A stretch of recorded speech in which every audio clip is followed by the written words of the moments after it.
नमस्कार दोस्तों, स्वागत करता हूँ आपके अपने YouTube चैनल रोजगार विद आनंद पे। आज की सुनो आपको बताने वाला हूँ एसकेएमयू यूनिवर्सिटी दुमका के यूजी सेमेस्टर 1 सेशन की मैं बात करूँ तो ईएक्स स्टूडेंट यानी कि ईएक्स स्टूडेंट कौन होता है। तो सेशन 2022 से 26, 23 से 27 और 24 से 28 जिन भी छात्र छात्राओं का सेशन है वो ईएक्स स्टूडेंट में आते हैं। जी हाँ, बिल्कुल सही सुने। तो मैं आप लोगों के लिए इंपॉर्टेंट क्वेश्चंस लेकर के आया हूँ बीएससी 1 पेपर इन्वायरमेंटल स्टडीज का। जी हाँ, बिल्कुल सही सुने। तो जितने भी छात्र छात्रा इस बार यूजी सेमेस्टर 1 का एग्जाम दे रहे हैं ex students BSc 1 paper environmental studies का, तो उनके लिए मैं इंपॉर्टेंट क्वेश्चन लेकर के आया हूँ। जो कि मैं आपको बता दूं उसका एग्जाम कब होगा। तो उसका एग्जाम जो है 25 मार्च को होगा। 25 मार्च 2026 को एग्जाम होगा। वो भी शायद सेकंड सिटिंग में है। तो आप एग्जाम रूटीन में देख लेना, ठीक है। यहाँ पे नेक्स्ट क्लियर लिखा है कि इंपॉर्टेंट क्वेश्चन, और जो मैं आपको इंपॉर्टेंट क्वेश्चन देने वाला हूँ नेक्स्ट यहाँ पे क्लियर लिखा एग्जाम में यही आएगा। तो एग्जाम से पहले देख लो। तो चलिए मैं बिना टाइम वेस्ट किए वीडियो को शुरू करता हूँ। वीडियो को शुरू करने से पहले आप लोगों से छोटी सी रिक्वेस्ट है कि आप लोग हमारे इस यूट्यूब चैनल पर नए हो तो चैनल को सब्सक्राइब जरूर कर लीजिए ताकि ऐसा कंटेंट आपको मिलता रहे। तो चलिए बिना टाइम वेस्ट किए वीडियो को शुरू करते हैं। तो वीडियो को लाइक कर दीजिए और वीडियो को हाइप कर दीजिए। चलिए तो दोस्तों सबसे पहले मैं आपको सिलेबस का जानकारी दे देना चाहूंगा। तो ये रहा आपका सिलेबस। क्या है? Value added course. बीएससी का मतलब हो गया आपका वैल्यू एडेड कोर्स। और ये किन छात्रों को ये वीडियो देखना है? सेशन 2022 से 26, 23 से 27 और 24 से 28, है ना। और 24 से 28, तो जिन भी छात्र छात्राओं का ये सेशन है आप लोगों के लिए ये वीडियो होने वाला है, ठीक है। चलिए यहाँ पे देखिए आपका क्लियर लिखा है कि आपको यूनिट 1 में क्या पढ़ना है। यहाँ पे सेमेस्टर 1 देख तो क्लियर लिखा हुआ एनवायरमेंटल स्टडीज। ये देख तो यहाँ पे यूनिट बाय यूनिट दिया कि आपको यूनिट 1 में क्या पढ़ना है, यूनिट 2 में क्या पढ़ना है, यूनिट 3 में क्या पढ़ना है। आपको ए टू जेड यहाँ पे देख तो लिखा हुआ क्लियर, है ना, कि आपको यूनिट बाय यूनिट क्या पढ़ना है। तो टोटल आप लोगों का इसमें लगभग देखोगे तो 7 यूनिट है टेक्स्ट टू। और आपका यहाँ पे क्लियर लिखा कि आपको ये चीजें पढ़ना है, ये चीजें पढ़ना है ना। चलिए तो अब मैं क्या करता हूँ, आपको डायरेक्ट शुरू करता हूँ क्वेश्चंस को। तो हर एक यूनिट से लगभग 100-150 क्वेश्चन करके लाया हूँ और मैं आप लोगों के लिए 400 प्लस क्वेश्चंस लाया हूँ। 400 प्लस जितना हो पाएगा इस वीडियो में कराऊंगा। 400 प्लस हो पाएगा 400 प्लस कराऊंगा। हो सकता है ये 1.5 से 2 घंटे का वीडियो भी बन सकता है, ठीक है। और देखिए अब क्या होता है, ठीक है। तो वीडियो के लास्ट तक बने रहे और चलिए मैं एक एक करके आपको बताता हूँ। तो सबसे पहले आपको क्या करना है, एक कॉपी और कलम लेके जरूर बैठिएगा ताकि मैं जो क्वेश्चंस को दे रहा हूँ कम से कम लिखिए। अभी आपके पास टाइम है 2 दिन का। कितने का टाइम है? 2 दिन का टाइम है। और आपको बता देना चाहूंगा ये जो पेपर आप लोग देख, ये जो पढ़ना आपको सिलेबस में दिया गया है इसी सिलेबस के आधार पर आपका क्वेश्चन बना है। और जो सही मैं जो क्वेश्चन दूंगा अभी मैं आपको वो एग्जाम में आएगा दोस्तों। इसलिए पूरा जितना भी क्वेश्चन दूंगा सबको कर लेना। और अगर आप कर लेते हैं तो मैं आपको बता दूं इसका फुल मार्क्स कितना है। शायद इसका फुल मार्क्स 50 है। और 50 फुल मार्क्स है जिसमें पास करने के लिए आपको कम से कम 20 अंक लाना होगा। क्या करने के लिए? पास करने के लिए कम से कम 20 नंबर, तब आप इस विषय में पास हो सकते हो। टाइम की मैं बात करूँ तो एग्जाम के लिए आपको टाइम कितना दे देगा, तो ये एमसीक्यू आप लोग का एग्जाम होगा। क्या होगा? एमसीक्यू एग्जाम होगा। लेकिन पहले आप लोग जो एग्जाम दिए थे वो आप लोग सब्जेक्टिव में एग्जाम दिए थे, ठीक है। लेकिन इस बार जो आप लोग का एग्जाम जो है ऑब्जेक्टिव होगा। समझ गए मेरे बातों को? क्या होगा इस बार आप लोग का एग्जाम ऑब्जेक्टिव होगा, यानी कि ओएमआर सीट में आपका एग्जाम होगा। ओएमआर सीट जिसमें क्या है कि एक नंबरिया सवाल देगा, 4 ऑप्शन देगा, जिसमें से जो सही रहेगा उसको आपको गोल घेरा करना है, ठीक है। जैसे आप क्लास 8 में एग्जाम दिए हैं, 9 में दिए हैं, 11 में दिए, ठीक उसी प्रकार से आपको इसमें एग्जाम देना होगा ओएमआर शीट में, ठीक है। चलिए तो इसमें जो है पास करने के लिए मैं जैसे कि मैंने बताया 20 मार्क्स लाना होगा। फुल मार्क्स 50 है। और एग्जाम का टाइम शायद इसमें 2 घंटा देगा आपका, ठीक है, क्योंकि ओएमआर में एग्जाम होगा इसलिए। चलिए शुरू करते हैं। बहुत बात कर लिए, ठीक है। तो यहाँ पे देख तो पहला क्वेश्चन क्या है कि बोला गया कि पर्यावरण के प्रमुख घटक कौन कौन से हैं। तो पर्यावरण के प्रमुख घटक कौन सा है? तो देख तो पर्यावरण के प्रमुख जो घटक है वो वायुमंडल भी होता है, जल मंडल भी होता है और स्थल मंडल भी होता है। तो इसका जो करेक्ट आंसर होगा वो ऑप्शन डी होगा, उपयुक्त सभी, यानी कि ये सभी चीजें होती है उसमें, है ना। तो इसका करेक्ट आंसर क्या होगा? Option D. तो ठीक इसी प्रकार से जो है आपको बता दो इसी पैटर्न में आपका एग्जाम होगा। एग्जाम में क्वेश्चन जो है हिंदी और इंग्लिश दोनों भाषा में रहेगा। ऑप्शन भी जो है शायद हिंदी और इंग्लिश दोनों भाषा में रहेगा और आपको उत्तर से गोल घेरा करना। समझ गए? चलिए फिर नेक्स्ट क्वेश्चन की ओर चलते हैं। तो बोला गया है कि बायोस्फीयर का अर्थ है, तो इसका जो करेक्ट आंसर होगा वो होगा ऑप्शन सी, जीवन का क्षेत्र। क्या होता है? जीवन का क्षेत्र। चलिए फिर नेक्स्ट क्वेश्चन आप लोग देख तो बोला गया है यहाँ पे थोड़ा सा इसको छोटा कर देते ताकि क्वेश्चन बाहर ना हो। चलिए, फिर बोला कि सतत विकास का अर्थ क्या है। तो सतत विकास का जो अर्थ होता है वो ऑप्शन बी का करेक्ट आंसर, जो कि भविष्य को ध्यान में रखकर विकास, भविष्य को ध्यान में रखकर विकास, तो ऑप्शन बी इसका करेक्ट आंसर होगा। फिर नेक्स्ट वन की ओर चलते हैं। तो बोला गया है कि पर्यावरण अध्ययन का मुख्य उद्देश्य क्या है। पर्यावरण अध्ययन का मुख्य उद्देश्य क्या है, तो इसका जो करेक्ट आंसर होगा वो ऑप्शन डी होगा। ऑप्शन डी में क्या क्या है, तो देखिए इसका जो है इसका करेक्ट आंसर होगा प्रकृति की रक्षा करना होगा, संसाधनों का उपयोग करना होगा और पर्यावरण जागरूकता होगा। तो ये तीनों ही इसमें आता है, इसलिए इसका करेक्ट आंसर ऑप्शन डी हो जाएगा सभी। चलिए, फिर यहाँ पे देखो बोला गया है कि वायुमंडल में सबसे अधिक गैस कौन सी है। तो वायुमंडल में सबसे अधिक गैस कौन सी होती है, तो आपको ये बताना। इसका जो करेक्ट आंसर होगा वो होगा ऑप्शन बी, नाइट्रोजन होता है। क्या होता है, नाइट्रोजन होता है। ऑप्शन बी इसका करेक्ट आंसर हो जाएगा। फिर देखिए नेक्स्ट क्वेश्चन, बोला गया है कि इकोसिस्टम क्या है ना। तो इकोसिस्टम क्या है, तो ऑप्शन बी इसका करेक्ट आंसर हो जाएगा, जीव प्लस पर्यावरण का संबंध। इसका जो करेक्ट आंसर होगा वो ऑप्शन बी होगा। चलिए, फिर नेक्स्ट पे बोला गया कि इकोसिस्टम के जैविक घटक कौन से हैं। तो इकोसिस्टम का जो जैविक घटक होगा वो ऑप्शन डी होगा इसका करेक्ट आंसर। पौधे होता है, जानवर होता है और सूक्ष्म जीव होता है, ये तीनों ही आता है इसी में, इसलिए करेक्ट आंसर इसका ऑप्शन डी होगा। फिर नेक्स्ट वन की ओर चलते हैं। तो बोला गया कि खाद्य श्रृंखला क्या है। तो इसका जो करेक्ट आंसर होगा वो होगा ऊर्जा प्रवाह का मार्ग होता है। क्या होता है, ऊर्जा प्रवाह का मार्ग होता है। चलिए, फिर नेक्स्ट वन बोला गया कि खाद्य जाल क्या है। तो इसका करेक्ट आंसर क्या होगा, ऑप्शन बी, कई श्रृंखलाओं का नेटवर्क होता है। फिर नेक्स्ट वन की ओर चलते हैं। तो यहाँ पे देखो बोला गया है कि उत्पादक कौन होते हैं। तो उत्पादक कौन होता है, तो ऑप्शन बी इसका करेक्ट आंसर हो जाएगा, वो होगा पौधे होते हैं। क्या होते हैं, पौधे। चलिए, फिर यहाँ पे बोलता है कि उपभोक्ता कौन है। तो उपभोक्ता कौन होता है, ऑप्शन बी इसका करेक्ट आंसर हो जाएगा, जानवर। क्या होता है, जानवर।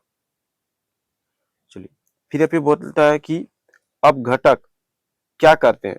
अब घटक क्या करते हैं, उसका करेक्ट आंसर क्या होगा, तो अब घटक होता है मृत जीवों को विघटित करते हैं, विघटित करते हैं। ठीक है, चलिए, अब देखिए नेक्स्ट क्वेश्चन क्या बोला कि ऊर्जा प्रवाह किस दिशा में होता है। ऊर्जा का प्रवाह जो होता है वो किस दिशा में होता है, इसका करेक्ट आंसर क्या हो जाएगा, ऑप्शन बी होगा, एक ही दिशा में होता है ना, वन। चलिए, फिर बोला गया है कि परिस्थितिकी पिरामिड क्या दर्शाता है। तो इसका जो करेक्ट आंसर होगा वो होगा ऑप्शन डी। क्या दर्शाता है, ऊर्जा को दर्शाता है, संख्या को दर्शाता है और बायोमास को दर्शाता है। तो इसका करेक्ट आंसर क्या हो जाएगा, ऑप्शन डी, ये तीनों होता है। ठीक, इसलिए ऑप्शन डी इसका करेक्ट आंसर। फिर यहाँ पे देखिए बोला गया है कि उत्तराधिकार क्या है। तो उत्तराधिकार क्या है, तो इसका जो करेक्ट आंसर होगा वो ऑप्शन ए होगा, विकास प्रक्रिया। क्या, विकास प्रक्रिया, डेवलपमेंट प्रोसेस। फिर यहाँ पे देखो बोला गया कि पर्यावरण का अध्ययन किसे कहते हैं। पर्यावरण का अध्ययन किसे कहते हैं, तो ऑप्शन बी इसका करेक्ट आंसर हो जाएगा, पर्यावरण अध्ययन को ही हम लोग क्या कहते हैं, पर्यावरण अध्ययन। चलिए, फिर यहाँ पे देखो लिखा नेक्स्ट क्वेश्चन कि हाइड्रोस्फीयर किससे संबंधित है, किससे संबंधित है ना। तो इसका जो करेक्ट आंसर होगा वो ऑप्शन बी हो जाएगा, जल से संबंधित। किससे संबंधित है, जल से। फिर यहाँ पे बोला गया कि लिथोस्फीयर क्या है। तो इसका जो करेक्ट आंसर होगा वो देख लेते हैं क्या है। तो इसका करेक्ट आंसर ऑप्शन सी हो जाएगा, भूमि होगा। क्या होगा, भूमि। चलिए, फिर यहाँ पे नेक्स्ट बोला गया कि बायोस्फीयर में क्या शामिल है। तो क्या शामिल है, ऑप्शन सी इसका करेक्ट आंसर हो जाएगा, सभी जीवित जीव होता है। क्या होता है, सभी जीवित जीव। फिर देखिए बोला गया है कि सतत विकास का मुख्य उद्देश्य क्या है। तो सतत विकास का जो मुख्य उद्देश्य है वो है ऑप्शन बी, भविष्य सुरक्षित रखना, भविष्य को सुरक्षित रखना। चलिए, फिर बोलता है कि एबायोटिक घटक कौन है। तो इसका जो करेक्ट आंसर होगा वो ऑप्शन सी होगा, जल, वायु और मिट्टी। चलिए, फिर बोला जाता है कि इकोसिस्टम का भौतिक घटक क्या है। तो इसका करेक्ट आंसर क्या हो जाएगा, ऑप्शन सी, जल और वायु हो जाएगा। फिर नेक्स्ट पे बोला गया कि खाद्य श्रृंखला की शुरुआत कौन करता है। तो ऑप्शन बी हो जाएगा, उत्पादक करता है। कौन करता है, उत्पादक। फिर अभी बोला गया कि शीर्ष उपभोक्ता कौन है। तो इसका जो करेक्ट आंसर होगा वो ऑप्शन बी होगा। ऑप्शन बी में क्या है कि मांसाहारी होगा। क्या होगा, मांसाहारी। फिर नेक्स्ट क्वेश्चन यहाँ पे देख दो, बोला जाता है कि अब घटक का उदाहरण, तो अब घटक का उदाहरण क्या है, तो ऑप्शन बी इसका करेक्ट आंसर हो जाएगा बैक्टीरिया। चलिए, फिर है कि ऊर्जा का मुख्य स्रोत क्या है, तो ऊर्जा का मुख्य स्रोत क्या है, तो ऑप्शन ए इसका करेक्ट आंसर हो जाएगा सूर्य। क्या है, सूर्य होगा। चलिए, फिर बोला जाता है कि परिस्थिति की पिरामिड में सबसे नीचे कौन होता है, तो इसका जो करेक्ट आंसर होगा वो देख लेते हैं। तो इसका जो करेक्ट आंसर है ऑप्शन बी होगा, उत्पादक होगा। ठीक है, चलिए, फिर यहाँ पे बोला जाता है कि फूड वेब किसका नेटवर्क है, तो इसका जो करेक्ट आंसर होगा वो ऑप्शन ए होगा, खाद्य श्रृंखला का होता है। किसका होता है, खाद्य श्रृंखला का। फिर यहाँ पे नेक्स्ट बोला गया कि जैविक प्रक्रिया क्या है, तो जैविक प्रक्रिया का जो उत्तर होगा इसका जो है ऑप्शन ए होगा, भोजन श्रृंखला होगा। ठीक है, चलिए, फिर नेक्स्ट बोला जाता है कि बायो जियो केमिकल चक्र में क्या शामिल है, तो करेक्ट आंसर हो जाएगा इसका ए, ऑप्शन ए, पोषक तत्व होता है। क्या, पोषक तत्व। फिर है कि नाइट्रोजन चक्र क्या है, तो नाइट्रोजन चक्र क्या है, तो इसका जो करेक्ट आंसर होगा वो होगा, देख लेते हैं, ऑप्शन बी इसका करेक्ट आंसर है। तो ऑप्शन बी जो है क्या होगा, पोषक तत्व चक्र होगा इसका करेक्ट आंसर। चलिए, फिर यहाँ पे नेक्स्ट टू बोला गया कि कार्बन चक्र का मुख्य स्रोत, तो इसका जो करेक्ट आंसर होगा वो ऑप्शन ए होगा, CO2। क्या हो जाएगा, CO2, ऑप्शन ए। फिर है कि जल चक्र में क्या होता है, तो जल चक्र में क्या होता है, तो वाष्पीकरण भी होता है, वर्षा भी होता है और संघनन भी होता है, तो ये तीनों ही चीजें होता है, इसीलिए इसका करेक्ट आंसर क्या हो जाएगा, उपयुक्त सभी, ऑप्शन डी इसका करेक्ट आंसर हो जाएगा। चलिए, फिर बोलता है कि प्राथमिक उत्पादक कौन है, तो इसका जो करेक्ट आंसर है वो होगा पौधे। क्या, पौधे होगा, ऑप्शन ए इसका करेक्ट आंसर। फिर है कि शाकाहारी क्या खाते हैं, तो शाकाहारी क्या खाते हैं, ऑप्शन इसका हो जाएगा ए, क्या खाते हैं, पौधे खाते हैं, है ना, मांस तो नहीं खाएगा ना क्योंकि वो शाकाहारी है। चलिए, उसके बाद बोला गया कि मांसाहारी क्या खाते हैं, तो मांसाहारी क्या खाते हैं, ऑप्शन बी हो जाएगा इसका करेक्ट आंसर, मांस खाते हैं। क्या खाते हैं, मांस यानी मीट। चलिए, फिर बोलता है कि सवाहारी क्या खाते हैं, तो सवाहारी जो है मांस और मछली दोनों खाते हैं, है ना, मांस भी खाएगा और जो है पौधे यानी कि सब्जी वगैरह भी खाएगा, हरा सब्जी जिसको हम बोलते हैं, तो ये दोनों ही खाता है, शाकाहारी और मांसाहारी दोनों जो खाता है उसी को बोलते हैं हम सवाहारी। तो इसका करेक्ट आंसर ऑप्शन सी हो जाएगा, दोनों, है ना, जो साग सब्जी भी खाता हो, मांस मछली भी खाता है, उसको हम सवाहारी कहते हैं। चल, फिर बोला जाता है यहाँ पे कि परिस्थिति की यहाँ पे संतुलन किससे बना रहता है ना, परिस्थिति की संतुलन किससे बना रहता है, जिसका जो करेक्ट आंसर होगा वो ऑप्शन डी होगा। ठीक है, ऊर्जा से होता है, पोषक चक्र से होता है, जीवों का संबंध से होता है, तो ये तीनों ही होता है, इसलिए उपयुक्त डी इसका उपयुक्त सभी। चलिए, फिर बोला गया है कि परिस्थिति का पिता कौन है, तो इसका जो करेक्ट आंसर हो जाएगा हेकल है। क्या, हेकल, ऑप्शन ए। फिर नेक्स्ट यहाँ पे बोला है कि थोड़ा सा लोग वेट कर लीजिएगा, पूरा डिस्टर्ब हो रहा है। हाँ, अब देखिए बोला गया है कि इकोसिस्टम का उदाहरण, तो इकोसिस्टम का उदाहरण क्या, तो देख लेते हैं, इसका जो सही उत्तर होगा वो होगा ऑप्शन डी होगा। क्या होगा, ऑप्शन डी, है ना, ऑप्शन डी, यानी कि जंगल भी होगा, इकोसिस्टम का उदाहरण जंगल भी है, तालाब भी है ना, जंगल, तालाब और घास भूमि, तो ये तीनों ही आता है, इसीलिए इसका करेक्ट आंसर जो है ऑप्शन डी हो जाएगा, उपयुक्त सभी। चलिए, फिर यहाँ पे नेक्स्ट यहाँ पे बोला गया है कि प्राकृतिक इकोसिस्टम क्या है, तो इसका जो करेक्ट आंसर है वो ऑप्शन ए होगा, जंगल होगा। क्या होगा, जंगल। चलिए, फिर यहाँ पे नेक्स्ट बोला गया कि कृत्रिम इकोसिस्टम क्या है, तो ऑप्शन बी इसका करेक्ट आंसर हो जाएगा खेत। क्या होगा, खेत। चलिए, फिर बोलता है कि उत्पादक क्या करते हैं, उत्पादक क्या करते हैं, तो इसका जो करेक्ट आंसर हो जाएगा ऑप्शन ए हो जाएगा, क्या करते हैं, भोजन बनाते हैं। क्या करते हैं, भोजन बनाते हैं। फिर यहाँ पे द्वितीय उपभोक्ता कौन है, तो द्वितीय उपभोक्ता कौन होता है, तो ऑप्शन बी इसका करेक्ट आंसर हो जाएगा, मांसाहारी होता है। ठीक है, चलिए, फिर यहाँ पे बोलता है कि ऊर्जा प्रवाह किसमें घटता है, तो ऊर्जा प्रवाह किसमें घटता है, तो इसका ऑप्शन ए इसका करेक्ट आंसर हो जाएगा, प्रत्येक स्तर पर घटता है। ठीक है, ऊर्जा का प्रवाह प्रत्येक स्तर पर घटता है। फिर बोलता है कि परिस्थिति की पिरामिड उल्टा कब होता है, तो इसका करेक्ट आंसर हो जाएगा ऑप्शन ए, जल में होता है। कब होता है, जल में। फिर यहाँ पे है कि प्राथमिक उपभोक्ता कौन है, तो ऑप्शन ए इसका हो जाएगा शाकाहारी हो जाएगा। फिर यहाँ पे ऊर्जा का स्थानांतरण कैसे होता है, तो ऑप्शन ए इसका हो जाएगा खाद्य श्रृंखला से होता है।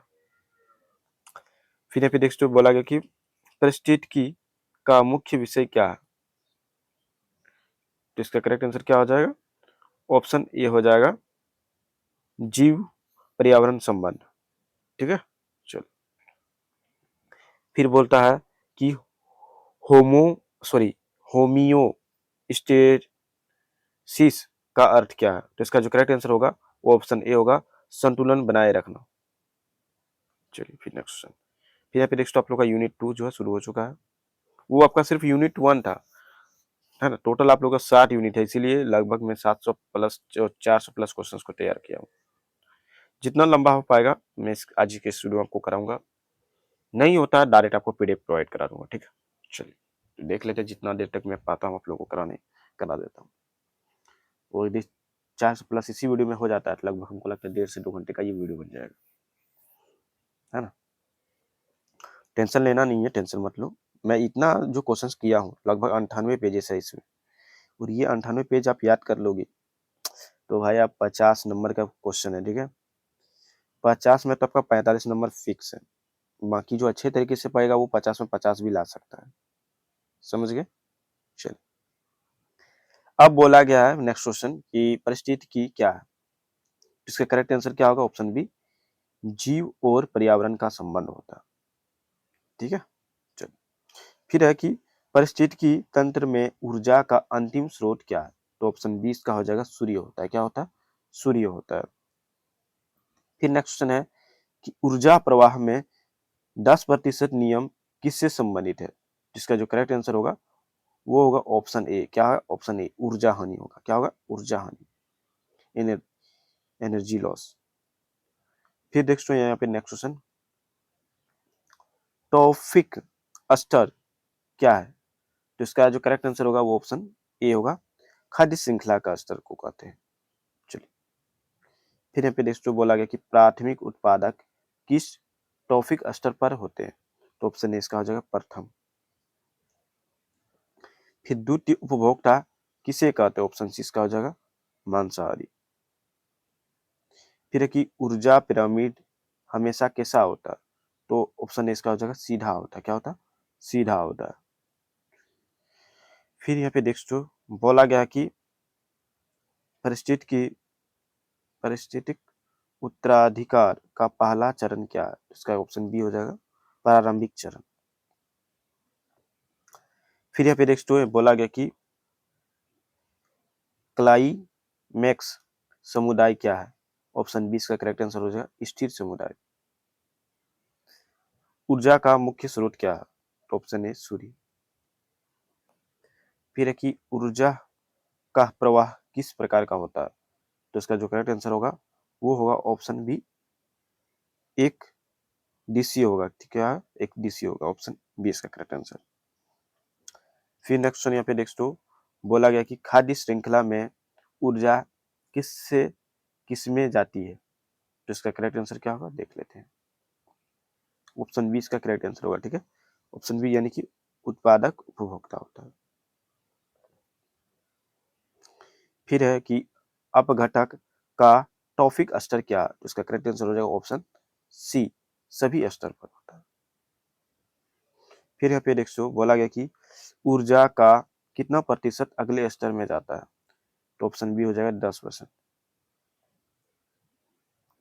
फिर है कि फूड वेब में क्या होता है, तो करेक्ट आंसर होगा ऑप्शन बी होगा कई श्रृंखलाएं होता है। फिर यहाँ पे नेक्स्ट बोला गया कि पारिस्थितिकी पिरामिड के प्रकार, तो पारिस्थितिकी पिरामिड के प्रकार क्या है, तो ऑप्शन डी इसका करेक्ट आंसर हो जाएगा संख्या होता है, बायोमास होता है और ऊर्जा भी होता है। तो एक तीनों ही चीजें होता है, इसलिए इसका ऑप्शन जो ऑप्शन डी इसका करेक्ट आंसर हो जाएगा उपयुक्त सभी। फिर यहाँ पे नेक्स्ट क्वेश्चन की ओर चलते हैं, तो बोला गया कि बायोमास पिरामिड क्या दर्शाता है, तो ऑप्शन बी हो जाएगा वो द्रव्यमान को दर्शाता है। ठीक है, द्रव्यमान। चलिए, फिर है कि संख्या पिरामिड क्या दर्शाता है, तो ऑप्शन ए इसका करेक्ट आंसर हो जाए जीवों की संख्या। ठीक है, जीवों की संख्या को दर्शाता है। फिर है कि ऊर्जा पिरामिड में सबसे ऊपर क्या होता है? तो ऑप्शन बी इसका हो जाएगा शीर्ष उपभोक्ता होता है, ठीक है, टॉप। चलिए उसके बाद होता है, बोलता है कि नेक्स्ट क्वेश्चन कि उत्तराधिकार के कितने प्रकार हैं? तो ऑप्शन बी हो जाएगा 2। क्या? 2। ऑप्शन बी इसका करेक्ट आंसर। यहाँ पे बोलता है कि प्राथमिक उत्तराधिकार कहाँ होता है? तो देख लेते हैं, इसका जो करेक्ट आंसर होगा वो ऑप्शन ए होगा। क्या होगा? ऑप्शन ए, यानी कि नई भूमि होता है, ठीक है। चलिए फिर नेक्स्ट क्वेश्चन यहाँ पे देखते हैं, बोलता है कि द्वितीय उत्तराधिकार कहाँ होता है? तो द्वितीयक जो उत्तराधिकार होता है, द्वितीयक, तो वो कहाँ होता है? ऑप्शन ए इसका करेक्ट आंसर हो जाएगा, पहले से जीवित क्षेत्र में होता है। फिर है कि पायनियर प्रजाति, है ना, क्या है? इसका ऑप्शन बी इसका करेक्ट आंसर हो जाएगा पहली बसने वाली, पहली बसने वाली, ठीक है। चलिए फिर है कि क्लाइमैक्स समुदाय की विशेषता क्या है? तो ऑप्शन बी इसका करेक्ट आंसर हो जाएगा स्थिर हो जाएगा। फिर है पे नेक्स्ट बोला गया कि पारिस्थितिकी तंत्र का संतुलन किससे बिगड़ता है? तो ऑप्शन डी इसका करेक्ट आंसर हो जाएगा प्रदूषण, वनों की कटाई और मानव गतिविधि हुई है, तीनों होता है इसमें, इसलिए करेक्ट आंसर उपयुक्त सभी होगा ऑप्शन डी। चलिए अब नेक्स्ट क्वेश्चन अपलोड नेक्स्ट। अब चलिए देखते हैं नेक्स्ट क्वेश्चन। बोला गया है कि बायो जियोकेमिकल चक्र का उद्देश्य, तो इसका जो करेक्ट आंसर होगा वो ऑप्शन बी होगा। क्या होगा? ऑप्शन बी, पोषक तत्व पुनर्चक्रण, पुनर्चक्रण, है ना। चलिए ऑप्शन बी इसका करेक्ट आंसर। फिर बोलता है कि थोड़ा सा लोग इंतजार कीजिए, डिस्टर्ब कर रहा है। अब देखिए बोला गया कि ऑक्सीजन चक्र क्या है? तो इसका जो करेक्ट आंसर होगा वो ऑप्शन ए होगा, गैस चक्र, ठीक है, गैस सर्कल। चलिए फिर यहाँ पे बोला गया है कि कार्बन चक्र में कौन शामिल है? कार्बन चक्र में कौन शामिल है? तो पौधे भी शामिल रहता है, जानवर भी होता है, सूक्ष्म जीव भी होता है, तो उपयुक्त सभी हो जाएगा। ये तीनों ही चीजें रहता है, इसलिए उपयुक्त सभी और सभी। चलिए ऑप्शन डी इसका करेक्ट आंसर है। फिर है कि ऊर्जा का संरक्षण नियम, ऊर्जा का संरक्षण नियम क्या है? तो ऑप्शन बी इसका करेक्ट आंसर हो जाएगा ऊर्जा बदलती है, ठीक है, ऊर्जा बदलती है। फिर यहाँ पे बोला गया है कि पारिस्थितिकी तंत्र खुला है या बंद? इसका जो करेक्ट आंसर होगा वो होगा ऑप्शन बी। क्या होगा? खुला, ओपन। फिर यहाँ पे नेक्स्ट क्वेश्चन बोला गया है कि उत्पादक ऊर्जा कहाँ से लेते हैं? उत्पादक ऊर्जा कहाँ से लेते हैं? तो ऑप्शन बी इसका, ऑप्शन ए इसका हो जाएगा सूर्य। क्या होगा? सूर्य होगा। फिर है कि खाद्य श्रृंखला का अंत कौन करता है? खाद्य श्रृंखला का अंत कौन करता है? तो ऑप्शन बी इसका करेक्ट आंसर हो जाएगा अपघटक करता है, ठीक है। चलिए फिर यहाँ पे नेक्स्ट क्वेश्चन बोला गया कि पारिस्थितिकी तंत्र में संतुलन कैसे बना रहता है ना। तो ऑप्शन डी से करेक्ट आंसर हो जाएगा उपयुक्त सभी, ऊर्जा भी होगा, पोषक चक्र भी होगा और जीवन संबंध भी होगा। चलिए फिर यहाँ पे नेक्स्ट बोला गया कि प्राथमिक उपभोक्ता कौन होते हैं? तो ऑप्शन ए हो जाएगा शाकाहारी होता है, ठीक है, शाकाहारी, ऑप्शन ए। चलिए फिर यहाँ पे बोलता है कि द्वितीय उपभोक्ता कौन होता है?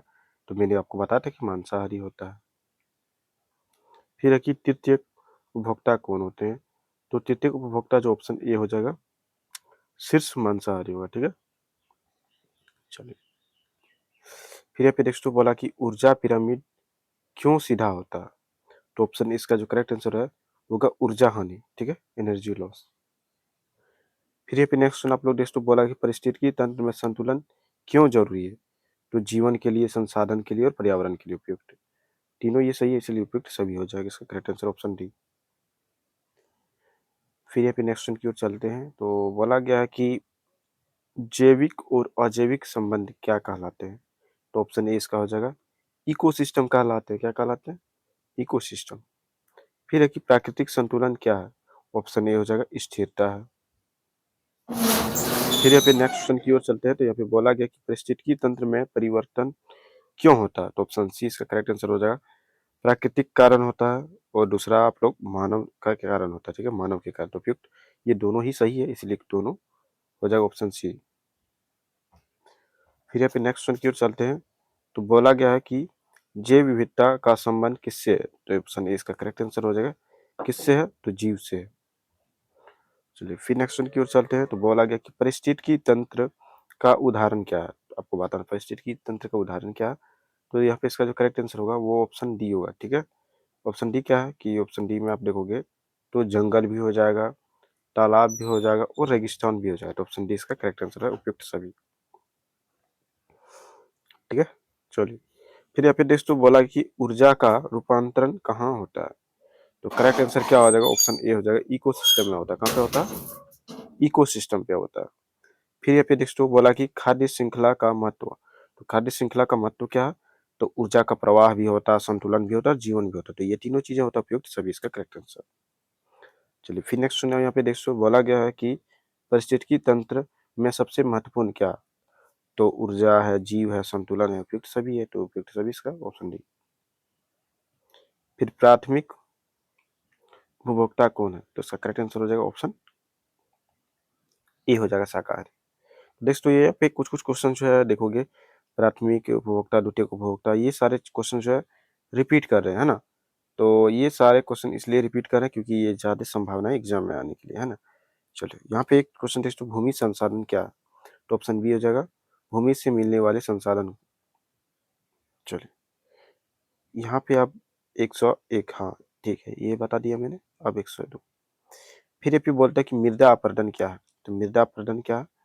तो इसका जो करेक्ट आंसर होगा वहां पे देख लेते हैं क्या है। ऑप्शन ए होगा, क्या होगा? ऑप्शन ए, मिट्टी का कटाव होता है मृदा अपरदन। चलिए फिर यहाँ पे दोस्तों बोला गया है कि तीसरा क्वेश्चन, मरुस्थलीकरण, है ना, मरुस्थलीकरण क्या है? तो ऑप्शन बी इसका करेक्ट आंसर हो जाएगा, भूमि का बंजर होना। ठीक है, चलिए फिर यहाँ पे है कि खनन का पर्यावरण पर क्या प्रभाव है? तो ऑप्शन डी हो जाएगा इसका करेक्ट आंसर। ये तीनों चीजें होता है, प्रदूषण भी होता है, भूमि क्षरण होता है और जैव विविधता का हानि होता है, इसीलिए। चलिए यहाँ पे फिर नेक्स्ट वन बोला कि जल संसाधन के प्रकार हैं। तो ऑप्शन सी इसका करेक्ट आंसर हो जाएगा, प्राकृतिक और मानव निर्मित। तो ये दोनों हो जाएगा ऑप्शन सी इसका करेक्ट आंसर। फिर है कि भूजल क्या है? तो ऑप्शन बी इसका करेक्ट आंसर हो जाएगा, जमीन के अंदर का पानी होगा। ठीक है, उसी को बोलते हैं भूजल, यानी कि भूमि का जल। फिर यहाँ पे दोस्तों, बाढ़ का कारण क्या है? तो इसका जो करेक्ट आंसर होगा वो ऑप्शन डी हो जाएगा, अधिक वर्षा होता है, नदियों का उफान होता है और बांध टूटना। ये तीनों चीजें होता है, इसलिए उपयुक्त सभी हो जाएगा ऑप्शन डी। फिर है सूखा क्या है? सूखा क्या है? तो ऑप्शन बी इसका करेक्ट आंसर हो जाएगा, पानी की कमी होता है जिसका आंसर सूखा पड़ता है ना। चलिए फिर है कि ऊर्जा संसाधन के प्रकार हैं। तो ऊर्जा संसाधन के प्रकार क्या है? तो ऑप्शन सी इसका करेक्ट आंसर हो जाएगा, नवीकरणीय और अनवीकरणीय दोनों है। तो इसलिए इसका करेक्ट आंसर ऑप्शन सी हो जाएगा। फिर है कि नवीकरणीय ऊर्जा का उदाहरण। तो नवीकरणीय ऊर्जा का उदाहरण क्या है इसमें से? तो ऑप्शन सी इसका करेक्ट आंसर हो जाएगा, सौर ऊर्जा। क्या है? सौर ऊर्जा। फिर अनवीकरणीय ऊर्जा का उदाहरण क्या है ये आपको बताना। तो इसका जो करेक्ट आंसर होगा यहाँ पे देख सकते हो, इसका जो करेक्ट आंसर है वो होगा कोयला होगा। क्या होगा? कोयला। फिर यहाँ पे देख सकते हो नेक्स्ट क्वेश्चन, बोला कि जल का अधिक उपयोग किसे कहते हैं? तो इसका करेक्ट आंसर क्या हो जाएगा? ऑप्शन बी हो जाएगा, दोहन कहते हैं। ठीक है, दोहन। फिर है जैव विविधता क्या है? तो इसका ऑप्शन बी हो जाएगा करेक्ट आंसर, जीवों की विविधता यानी लाइफ। उसके बाद दोस्तों, जैव विविधता के स्तर हैं। तो इसका करेक्ट आंसर क्या हो जाएगा? आनुवंशिक हो जाएगा, प्रजाति हो जाएगा और पारिस्थितिक हो जाएगा। तो इसका ये तीनों चीजें होता है, इसीलिए उपयुक्त सभी, ऑप्शन डी करेक्ट आंसर। फिर बोलता है कि हॉटस्पॉट्स क्या है ना। आपको फोन वाला हॉटस्पॉट नहीं बता देना है, हॉटस्पॉट पूछा गया है ना। तो इसका करेक्ट आंसर क्या होगा? तो यहाँ पे देखते हो इसका जो करेक्ट आंसर है ऑप्शन बी होगा। क्या होगा? ऑप्शन बी, उच्च जैव विविधता क्षेत्र। ठीक है, उच्च जैव विविधता क्षेत्र होता है। फिर यहाँ पे बोलता है कि अस्थानिक प्रजाति क्या है? तो इसका करेक्ट आंसर क्या हो जाएगा? ऑप्शन बी हो जाएगा, केवल एक क्षेत्र में मिलने वाली। ठीक है, चलिए फिर यहाँ पे दोस्तों, संकटग्रस्त प्रजाति क्या होता है आपको ये बताना। तो इसका करेक्ट आंसर क्या हो जाएगा? ऑप्शन बी, विलुप्त के कगार पर। विलुप्त के कगार पर हो जाता है संकटग्रस्त प्रजाति। फिर है कि IUCN क्या है, आपको ये बताना। तो ये क्या है? एक अंतर्राष्ट्रीय संगठन है, ठीक है। ऑप्शन इसका करेक्ट आंसर हो जाएगा। फिर यहाँ पे बोलता है कि राष्ट्रीय उद्यान, नेशनल पार्क क्या है? तो उसका जो करेक्ट आंसर है वो ऑप्शन बी हो जाएगा, संरक्षित क्षेत्र हो जाएगा, ठीक है। फिर यहाँ पे नेक्स्ट यहाँ पे देखो बोला गया है कि वन्य जीव अभयारण्य, तो इसका जो करेक्ट आंसर है ऑप्शन ए हो जाएगा, जानवरों का संरक्षण क्षेत्र। फिर यहाँ पे नेक्स्ट बोला गया है कि बायोस्फीयर रिजर्व क्या है? तो इसका जो करेक्ट आंसर है ऑप्शन बी हो जाएगा, बड़ा संरक्षित क्षेत्र। फिर यहाँ पे इन सीटू संरक्षण क्या है? तो इसका करेक्ट आंसर हो जाएगा ऑप्शन ए, प्राकृतिक स्थान पर संरक्षण। फिर यहाँ पे बोला था कि EX-C2 संरक्षण क्या है? तो ऑप्शन बी इसका करेक्ट आंसर हो जाएगा, बाहर संरक्षण। फिर है कि नेक्स्ट क्वेश्चन की जैव संकेतक क्या है? तो ऑप्शन देख लेते हैं इसका क्या है। ऑप्शन ए होगा इसका करेक्ट आंसर, पर्यावरण स्थिति बताने वाले जीव। चलिए नेक्स्ट क्वेश्चन की ओर चलते हैं। फिर नेक्स्ट क्वेश्चन क्या है कि जैव विविधता का सबसे बड़ा स्तर कौन सा है? तो ऑप्शन सी इसका करेक्ट आंसर हो जाएगा, पारिस्थितिकी हो जाएगा। चलिए फिर यहाँ पे बोला जाता है कि आनुवंशिक विविधता किससे संबंधित है? तो ऑप्शन बी इसका करेक्ट आंसर हो जाएगा, जीन से संबंधित है। फिर है कि प्रजाति विविधता का अर्थ क्या है? तो ऑप्शन बी इसका करेक्ट हो जाएगा, प्रजातियों की संख्या। फिर है कि जैव विविधता का मुख्य लाभ क्या है? तो इसका जो करेक्ट आंसर होगा ऑप्शन डी हो जाएगा, संतुलन है, संसाधन है और औषधि है। तो तीनों चीजें होता है इसलिए उपयुक्त सभी हो जाएगा ऑप्शन डी। हॉटस्पॉट क्षेत्र में क्या होता है? तो इसका करेक्ट आंसर हो जाएगा ऑप्शन बी, उच्च विविधता होता है, ठीक है। फिर है कि भारत में कितने बायोडाविटीज हॉटस्पॉट्स हैं? तो ऑप्शन सी इसका करेक्ट आंसर हो जाएगा, 4। फिर है कि अस्थानिक प्रजाति कहाँ पाई जाती है? तो ऑप्शन बी इसका करेक्ट आंसर हो जाएगा, केवल एक क्षेत्र में पाई जाता है, केवल एक क्षेत्र में। विलुप्त प्रजाति क्या है? तो ऑप्शन बी, समाप्त। संकटग्रस्त प्रजाति का उदाहरण तो क्या है? चलिए देख लेते हैं। तो ऑप्शन ए इसका हो जाएगा, बाघ। फिर है कि जैव विविधता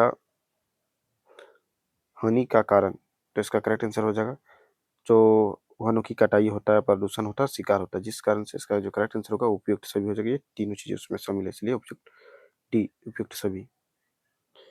फिर बोला जाता है कि IUCN रेड लिस्ट क्या है? तो इसका जो करेक्ट आंसर होगा वो संकटग्रस्त प्रजातियों की सूची।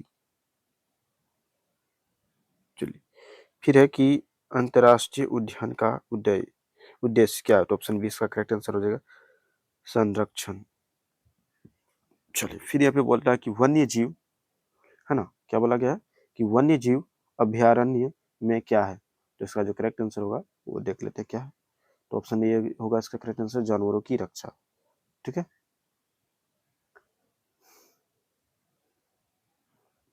फिर नेक्स्ट क्वेश्चन यहाँ पे नेक्स्ट बोला गया कि बायोस्फीयर रिजर्व का मुख्य कार्य क्या है? तो इसका जो करेक्ट आंसर है ऑप्शन डी है, संरक्षण, शोध, विकास। ये तीनों चीजें सभी इसलिए उपयुक्त सभी, इसका करेक्ट आंसर हो जाएगा ऑप्शन डी। चलिए फिर बोला गया कि इन सीटू संरक्षण का उदाहरण क्या है? तो इसका जो करेक्ट आंसर होगा वो ऑप्शन बी होगा, राष्ट्रीय उद्यान, नेशनल पार्क। फिर पे EX-C2 संरक्षण का उदाहरण क्या है? तो ऑप्शन सी हो जाएगा इसका, चिड़ियाघर। फिर यहाँ पे नेक्स्ट बोला गया कि जैव विविधता संरक्षण का मुख्य उद्देश्य क्या है? तो ऑप्शन डी इसका करेक्ट आंसर हो जाएगा, प्रजाति बचाना, संतुलन और संसाधन उपयुक्त सभी हो जाएगा इसका करेक्ट आंसर। फिर है कि जैव विविधता का आर्थिक महत्व क्या है, तो ऑप्शन डी इसका करेक्ट आंसर हो जाएगा। भोजन होता है, औषधि होता है और लकड़ी भी होता है, इसलिए करेक्ट आंसर ऑप्शन डी हो जाएगा सभी। फिर है कि जैव विविधता का पारिस्थितिक महत्व क्या है, तो ऑप्शन ए इसका करेक्ट आंसर हो जाएगा संतुलन है। ठीक है, चलिए। फिर यहाँ पे है कि जैव विविधता का सामाजिक महत्व क्या है, तो ऑप्शन डी इसका करेक्ट आंसर हो जाएगा संस्कृति है, परंपरा है, जीवन शैली है, तो इसका करेक्ट आंसर ऑप्शन डी हो जाएगा। फिर है कि संरक्षण का सबसे अच्छा तरीका क्या है, तो संरक्षण का सबसे अच्छा तरीका क्या है, जागरूकता करना, कानून का, और फिर कानून भी है और संरक्षण क्षेत्र भी है, तो ये तीनों चीजें आता है, इसलिए उपयुक्त सभी इसका करेक्ट आंसर हो जाएगा ऑप्शन डी। फिर है कि जैव विविधता को खतरा किससे है, तो जैव विविधता को खतरा किससे है, तो जो इसका करेक्ट आंसर हो जाएगा वो प्रदूषण से भी होता है, वनों की कटाई से भी होता है और जलवायु परिवर्तन से भी होता है, तो उपयुक्त सभी इसका करेक्ट आंसर हो जाएगा ऑप्शन डी इसका सही होगा। चलिए, फिर यहाँ पे दोस्तों बोला गया कि भारत में जैव विविधता संरक्षण के लिए संस्था, तो इसका जो करेक्ट आंसर होगा वो ऑप्शन बी होगा, यहाँ पे NBA है ना, इसका करेक्ट आंसर होगा। चलिए, फिर यहाँ पे दोस्तों बोला गया है कि राष्ट्रीय जैव विविधता प्राधिकरण क्या है, तो इसका जो करेक्ट आंसर होगा वो ऑप्शन बी हो जाएगा, चेन्नई है। क्या, चेन्नई कहाँ पर है ये पूछा गया, कहीं कहाँ है ना, तो चेन्नई में है। फिर है कि जैव विविधता अधिनियम कब बना, तो कब बना था, ऑप्शन इसका करेक्ट आंसर हो जाएगा 2002 में बना था। फिर है कि संरक्षण क्यों जरूरी है, तो ऑप्शन डी इसका करेक्ट आंसर हो जाएगा भविष्य के लिए भी जरूरी है, संतुलन के लिए करना भी और संसाधन, तो ये तीनों चीजें होता है, इसलिए सभी इसका करेक्ट आंसर हो जाएगा। अब बोला है कि संरक्षण का मुख्य उद्देश्य क्या है, तो संरक्षण का मुख्य उद्देश्य क्या है, संसाधन बचाना, जैव विविधता बचाना और संतुलन बनाए रखना, तो ऑप्शन डी इसका करेक्ट आंसर हो जाएगा। चलिए, फिर नेक्स्ट यहाँ पे देखो बोला गया है कि भूमि संसाधन का संरक्षण कैसे किया जा सकता है, तो वृक्षारोपण करके किया जा सकता है, मृदा संरक्षण करके किया जा सकता है और नियंत्रित उपयोग करके किया जा सकता है, तो इसका जो करेक्ट आंसर होगा वो ऑप्शन डी हो जाएगा, उपयुक्त सभी। फिर है कि मृदा संरक्षण का उपाय, तो मृदा संरक्षण का उपाय क्या है, तो इसका जो करेक्ट आंसर हो जाएगा ऑप्शन डी हो जाएगा, जिसमें टोरेस खेती होता है ना, और कंटूर प्लाउइंग होगा और वृक्षारोपण भी होगा, तो इसका करेक्ट आंसर ऑप्शन डी हो जाएगा। फिर अपने नेक्स्ट क्वेश्चन की ओर चलते हैं। बोला गया कि मरुस्थलीकरण रोकने का उपाय, तो इसका जो करेक्ट आंसर हो जाएगा वृक्षारोपण करके भी कर सकते हो, जल संरक्षण करके भी कर सकते हो, उचित खेती करके भी कर सकते हो, है ना, तो इसका जो करेक्ट आंसर हो जाएगा वो ऑप्शन डी हो जाएगा, उपयुक्त सभी हो जाएगा इसका करेक्ट आंसर। फिर नेक्स्ट क्वेश्चन बोला गया कि जल संरक्षण जल संसाधन संरक्षण कैसे, तो इसका जो करेक्ट आंसर होगा वो होगा यहाँ पे देखो उपयुक्त सभी हो जाएगा, वर्षा जल संचयन करके होगा, जल का पुनः उपयोग करना होगा और जल बचाना होगा, तो ये चीजें करोगे तो उपयुक्त सभी इसका करेक्ट आंसर है। फिर है कि भूजल स्तर क्यों गिरता है, इसका करेक्ट आंसर हो जाएगा उपयुक्त सभी, अधिक दोहन होता है, कम वर्षा होता है और शहरीकरण होता है, इसीलिए इसका करेक्ट आंसर क्या आ जाएगा, ऑप्शन डी इसका करेक्ट आंसर हो जाएगा। फिर यहाँ पे नेक्स्ट क्वेश्चन आप लोग देख सकते हो, बोला गया है कि ऊर्जा संरक्षण क्यों जरूरी है, तो ऊर्जा संरक्षण क्यों जरूरी है, तो संसाधन बचाना, है ना, पर्यावरण संरक्षण और लागत कम करना, तो ये तीनों चीजें होता है, इसलिए इसका जो करेक्ट आंसर होगा वो ऑप्शन डी हो जाएगा, उपयुक्त सभी। चलिए, फिर नेक्स्ट क्वेश्चन की ओर चलते हैं। तो बोला गया है कि नवीकरणीय ऊर्जा का लाभ, जिसका जो करेक्ट आंसर होगा वो ऑप्शन डी हो जाएगा। ठीक है, ऑप्शन डी इसका करेक्ट आंसर होगा, प्रदूषण कम, असीमित और सुरक्षित। चलिए, ये तीनों होता है इसीलिए। चलिए, फिर बोलता है कि अनवीकरणीय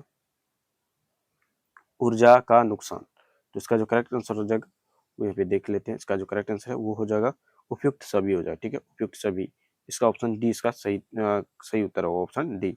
सीमित भी होता है, प्रदूषण भी होता है और महंगा भी होता है। चलिए, फिर यहाँ पे नेक्स्ट क्वेश्चन की ओर चलते हैं। तो बोला गया है कि नेक्स्ट क्वेश्चन थोड़ा सा बोला कि जल संरक्षण का सबसे अच्छा तरीका क्या है, तो ऑप्शन ए इसका करेक्ट आंसर हो जाएगा, वर्षा जल संचयन करके होगा।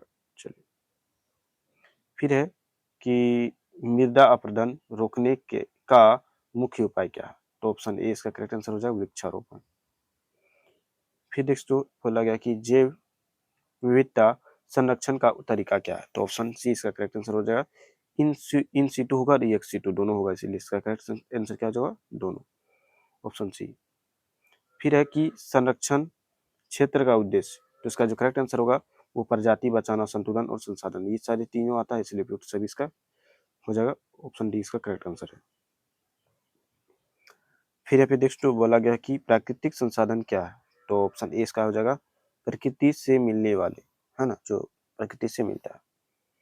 चलिए फिर नेक्स्ट क्वेश्चन यहाँ पे देख सकते हो, बोला गया है कि प्राकृतिक संसाधन के प्रकार क्या है, तो ऑप्शन सी इसका करेक्ट आंसर हो जाएगा नवीकरणीय और अनवीकरणीय दोनों होगा, ऑप्शन सी इसका करेक्ट आंसर है। फिर है कि संसाधन का अधिक उपयोग क्या कहलाता है, तो क्या कहलाता है, ऑप्शन बी दोहन कहलाता है। ठीक है, चलिए फिर नेक्स्ट यहाँ पे नेक्स्ट बोला गया है कि जल संसाधन का मुख्य स्रोत क्या है, तो इसका जो करेक्ट आंसर है वो ऑप्शन ए हो जाएगा, वर्षा होगा। फिर नेक्स्ट की ओर चलते हैं, तो बोला गया कि ऊर्जा संरक्षण दिवस कब मनाया जाता है, तो ऊर्जा संरक्षण दिवस कब मनाया जाता है, तो इसका उत्तर जो है देख लेते हैं, ऑप्शन ए इसका करेक्ट आंसर हो जाएगा 14 दिसंबर को मनाया जाता है। कब मनाया जाता है, 14 दिसंबर को ऊर्जा संरक्षण दिवस मनाया जाता है, 14 दिसंबर को। चलिए फिर है कि विश्व पर्यावरण दिवस कब मनाया जाता है, तो विश्व पर्यावरण दिवस जो कब मनाया जाता है वो 5 जून को मनाया जाता है, ऑप्शन ए इसका करेक्ट आंसर हो जाएगा 5 जून। फिर है कि पृथ्वी दिवस कब मनाया जाता है, तो पृथ्वी दिवस कब मनाया जाता है, तो 22 अप्रैल को मनाया जाता है पृथ्वी दिवस। चलिए फिर यहाँ पे नेक्स्ट बोला गया कि सौर ऊर्जा का मुख्य स्रोत क्या है, तो इसका जो करेक्ट आंसर होगा वो ऑप्शन ए होगा। चलिए फिर नेक्स्ट यहाँ पे नेक्स्ट बोला गया कि पवन ऊर्जा का स्रोत, तो पवन ऊर्जा का स्रोत क्या, ऑप्शन ए इसका करेक्ट आंसर हो जाएगा हवा। चलिए फिर यहाँ पे नेक्स्ट की ओर चलते हैं, तो बोला गया कि जल विद्युत ऊर्जा कैसे बनती है, तो कैसे बनता है, तो पानी से बनता है जल विद्युत ऊर्जा, ऑप्शन ए इसका करेक्ट आंसर हो जाएगा। फिर यहाँ पे नेक्स्ट जैव ईंधन, है ना, जैव ईंधन क्या है, तो इसका ऑप्शन ए इसका करेक्ट आंसर हो जाएगा जीवों से बना ईंधन, उसी को बोलते हैं जैव ईंधन। फिर है कि वन संरक्षण का महत्व, वन संरक्षण का महत्व क्या है, तो ऑप्शन डी इसका करेक्ट आंसर हो जाएगा ऑक्सीजन होता है, लकड़ी होता है और वन्य जीव होता है, तो इसका ऑप्शन जो है ऑप्शन डी इसका करेक्ट आंसर हो जाएगा। फिर है कि वनों की कटाई का परिणाम क्या है, तो मृदा अपरदन होता है, जलवायु परिवर्तन होता है और जैव विविधता में हानि होता है, इसलिए ऑप्शन डी इसका करेक्ट आंसर है। चलिए फिर है कि जल प्रदूषण रोकने का उपाय क्या है, तो जल प्रदूषण को रोकने का उपाय क्या है वो देखिए, तो इसका जो करेक्ट आंसर है वो ऑप्शन डी इसका हो जाएगा उपयुक्त सभी, अपिष्ट नियंत्रण है, जागरूकता और नियम। चलिए फिर यहाँ पे नेक्स्ट क्वेश्चन बोला गया कि ऊर्जा का वैकल्पिक स्रोत क्या है, तो ऑप्शन डी इसका सही हो जाएगा उत्तर, सौर ऊर्जा भी होगा, पवन ऊर्जा होगा और जल, सौर पवन और जल ये तीनों होगा। ठीक है, चलिए अब यहाँ पे नेक्स्ट बोला गया कि संसाधन संरक्षण क्यों जरूरी है, तो ये क्यों जरूरी, तो उपयुक्त डी इसका करेक्ट आंसर हो जाएगा भविष्य के लिए, संतुलन के लिए और विकास करने के लिए। फिर है कि प्राकृतिक संसाधन सीमित क्यों है, तो ऑप्शन डी इसका करेक्ट आंसर हो जाएगा अधिक उपयोग, जनसंख्या वृद्धि और प्रदूषण के कारण। चलिए फिर है कि ऊर्जा संकट का कारण क्या है, तो इसका जो करेक्ट आंसर है वो देख लेते हैं, ऑप्शन डी इसका करेक्ट आंसर हो जाएगा। ठीक है, ऑप्शन डी यानी कि सभी चीजें होता है, क्या क्या होता है देखिए, बोला गया था अधिक उपयोग से होता है, ये थोड़ा डिस्टर्ब कर रहा है, हाँ चलिए, अधिक उपयोग के कारण होता है, कम संसाधन के कारण और जनसंख्या के कारण होता है। ठीक है, चलिए फिर है कि जल संरक्षण का उद्देश्य क्या है, तो जल संरक्षण का उद्देश्य क्या है, तो ऑप्शन डी इसका करेक्ट आंसर हो जाएगा पानी बचाना होना, भविष्य सुरक्षित और संतुलन, तो ये तीनों होगा इसमें। चलिए उपयुक्त सभी इसका उत्तर होगा। फिर यहाँ पे नेक्स्ट बोला है कि मृदा की उर्वरता कैसे बढ़ती है, तो कैसे बढ़ती है, तो ऑप्शन इसका हो जाएगा जैविक खाद से, खाद जिससे बढ़ता है। ठीक है, जैविक खाद। फिर है कि परिस्थिति की असंतुलन का महत्व, तो इसका जो करेक्ट आंसर होगा वो ऑप्शन डी होगा उपयुक्त सभी, जीवन से होता है, संसाधन से होता है, पर्यावरण से होता है, उपयुक्त सभी इसका करेक्ट आंसर हो जाएगा। फिर है कि प्राकृतिक संसाधनों का संरक्षण कैसे, तो इसका जो करेक्ट आंसर होगा पुनर्चक्रण, पुनः उपयोग और कम उपयोग के कारण होगा, तो इसका करेक्ट आंसर ऑप्शन डी होगा। चलिए ऑप्शन सभी उपयुक्त सभी। फिर है कि वर्षा जल संचयन का लाभ क्या है, तो उपयुक्त सभी हो जाएगा इसका, जल स्तर बढ़ता है, पानी बचता है और सूखा कम होता है, इसलिए ऑप्शन डी इसका करेक्ट आंसर हो जाएगा। फिर अभी नेक्स्ट बोला गया कि पर्यावरण संरक्षण का मुख्य तरीका क्या है, तो जागरूकता, कानून, संरक्षण, ये तीनों चीजें उपयुक्त सभी इसका करेक्ट आंसर ऑप्शन डी। चलिए फिर है कि वन संरक्षण अधिनियम कब बना, वन संरक्षण अधिनियम कब बना था, ऑप्शन इसका एक करेक्ट आंसर हो जाएगा 1980 में बना था, कब बना था 1980 में। चलिए फिर है कि जल अधिनियम कब बना? तो जल अधिनियम कब बना था? तो ऑप्शन इसका करेक्ट आंसर हो जाएगा 1974 में बना था, ठीक है, 1974। फिर है कि वायु अधिनियम कब बना? वायु अधिनियम कब बना? तो इसका जो करेक्ट आंसर है वो ऑप्शन ए हो जाएगा। क्या था ऑप्शन ए? 1981 में हुआ था, ठीक है, 1981। ऑप्शन ए इसका करेक्ट आंसर है। फिर है कि पर्यावरण संरक्षण अधिनियम कब बना? तो इसका ये कब बना था? तो ऑप्शन ए इसका करेक्ट आंसर हो जाएगा 1986 में बना था। चलिए, फिर है कि प्रदूषण नियंत्रण का तरीका क्या है? तो वृक्षारोपण, नियम और तकनीक, ये तीनों चीजें उपयुक्त सभी हो जाएगा इसका आंसर। फिर है कि ग्रीन हाउस का उदाहरण, तो ग्रीन हाउस गैस का उदाहरण क्या है? तो ऑप्शन ए इसका करेक्ट आंसर हो जाएगा CO2। क्या हो जाएगा? CO2, इसका ऑप्शन ए इसका करेक्ट आंसर होगा CO2। चलिए, फिर है कि ओजोन परत का कार्य, ओजोन परत का कार्य आखिर क्या है? तो यूवी के रक्षा के लिए होता है, ठीक है। चलिए, फिर है कि अम्ल वर्षा का कारण, अम्ल वर्षा का कारण क्या है? तो ऑप्शन सी इसका करेक्ट आंसर हो जाएगा, दोनों होगा, SO2 होगा और NO2 होगा, ठीक है, तो ये दोनों होते हैं, इसलिए युक्त सी, ऑप्शन सी सही उत्तर होगा।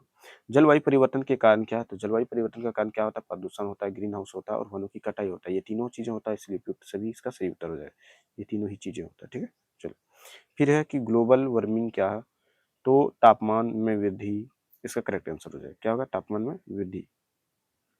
फिर है कि पर्यावरण शिक्षा का उद्देश्य, तो क्या होता है? जागरूकता, ज्ञान, संरक्षण, तीनों चीजें होता है, उपयुक्त सभी इसका करेक्ट आंसर होगा, ऑप्शन डी। फिर है कि सतत विकास का लक्ष्य, सतत विकास का आखिर लक्ष्य क्या होता है? तो ऑप्शन डी इसका करेक्ट आंसर होगा, संसाधन बचाना, भविष्य सुरक्षित करना और संतुलन करना, ऑप्शन डी इसका करेक्ट आंसर हो जाएगा।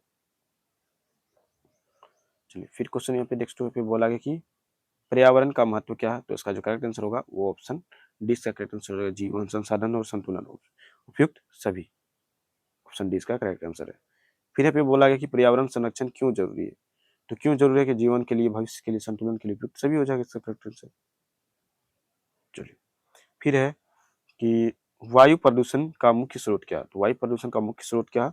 तो इसका जो करेक्ट आंसर है वो वाहन होगा, उद्योग होगा, धुआं होगा, ये सभी चीजें होता है वायु प्रदूषण में, तो उपयुक्त सभी इसका करेक्ट आंसर होगा ऑप्शन डी, ठीक है, ऑप्शन डी इसका करेक्ट आंसर है।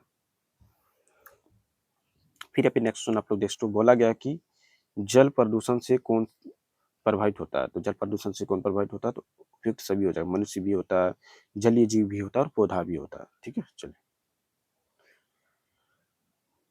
अब यहाँ पे नेक्स्ट क्वेश्चन बोला गया कि ध्वनि प्रदूषण की सीमा किसमें मापी जाती है? तो ध्वनि प्रदूषण की सीमा किसमें मापी जाती है?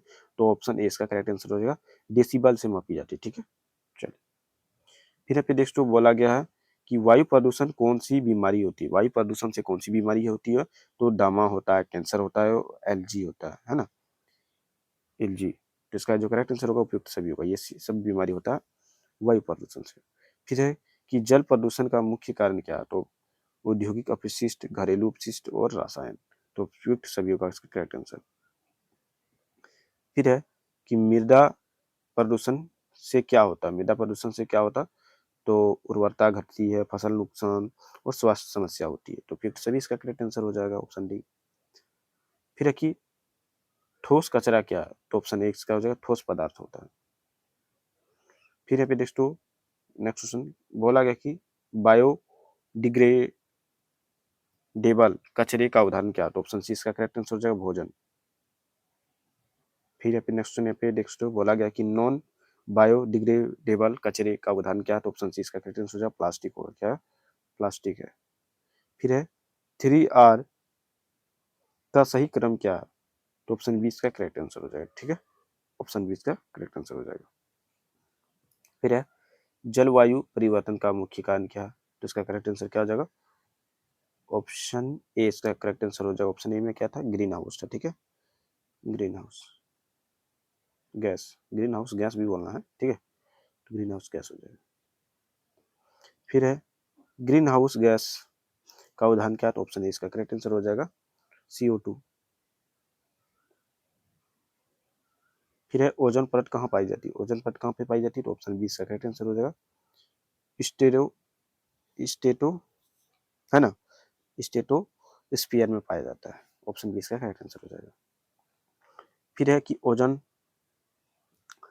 क्षरण क्या है, का कारण क्या है, ओजोन क्षरण का कारण क्या है? तो ऑप्शन ए इसका हो जाएगा CFC हो जाएगा। अम्ल वर्षा किससे होती है? तो अम्ल वर्षा जो है ऑप्शन सी इसका करेक्ट आंसर हो जाएगा, SO2 से होता है, NO2 से होता है, दोनों।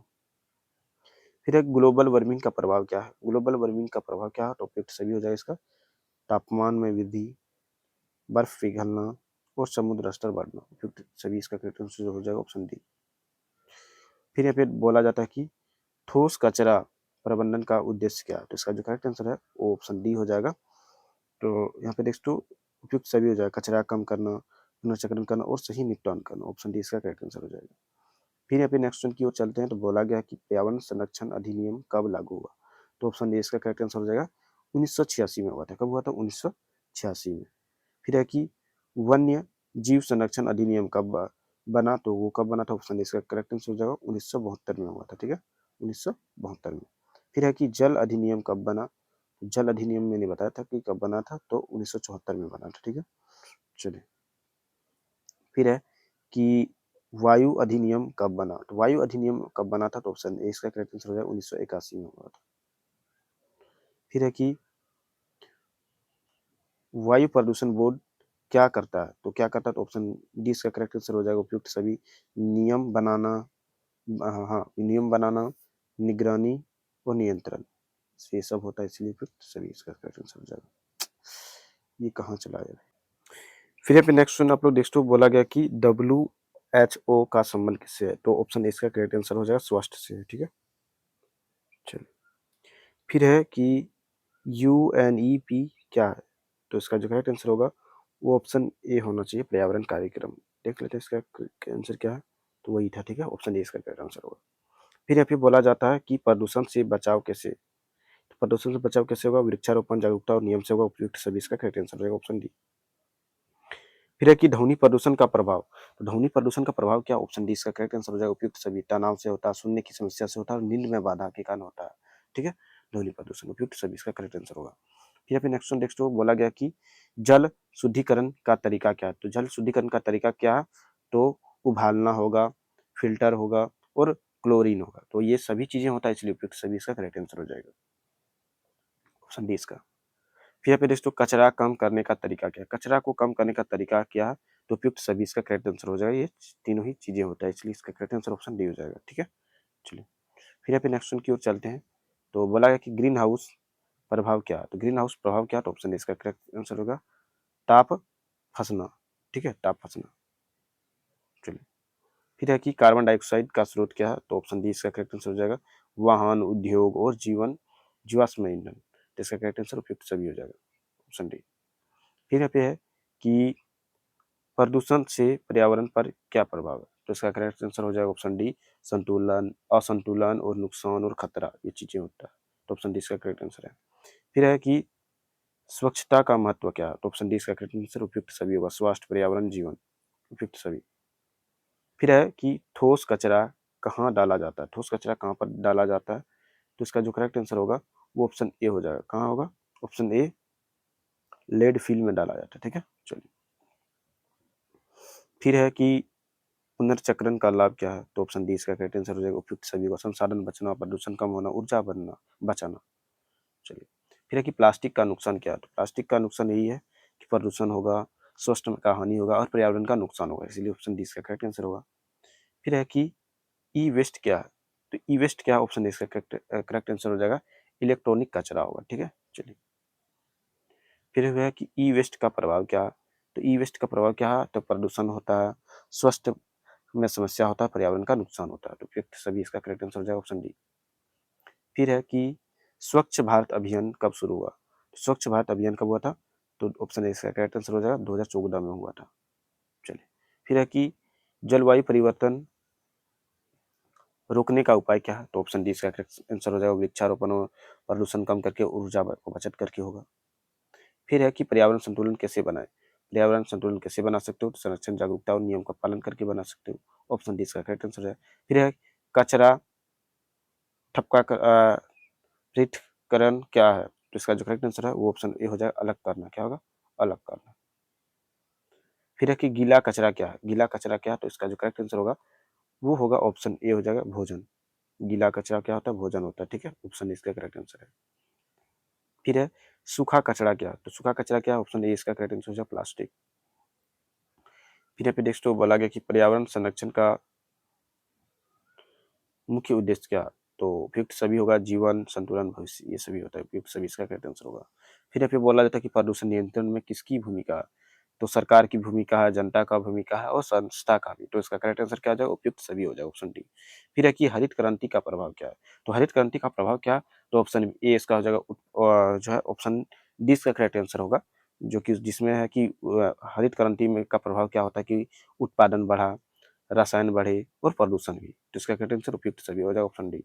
फिर यहाँ पे नेक्स्ट क्वेश्चन की ओर चलते हैं। तो बोला गया है कि पर्यावरण नीय नैतिकता क्या? तो जिम्मेदारी है, संरक्षण है, सम्मान है। तो उपयुक्त सभी हो जाएगा, ये तीनों चीजें होता है, इसलिए इसका करेक्ट आंसर ऑप्शन डी हो जाएगा, उपयुक्त सभी। फिर यहाँ पे नेक्स्ट बोला गया कि सतत विकास का सिद्धांत क्या? तो सतत विकास का सिद्धांत है संतुलन, संरक्षण और विकास। तो क्या इसका करेक्ट आंसर उपयुक्त सभी हो जाएगा, ऑप्शन डी। फिर है कि प्रदूषण कम करने का सबसे आसान तरीका क्या है? तो पेड़ लगाना, कम उपयोग करना और पुनर्चक्रण करना। उपयुक्त सभी इसका करेक्ट आंसर हो जाएगा, ऑप्शन डी।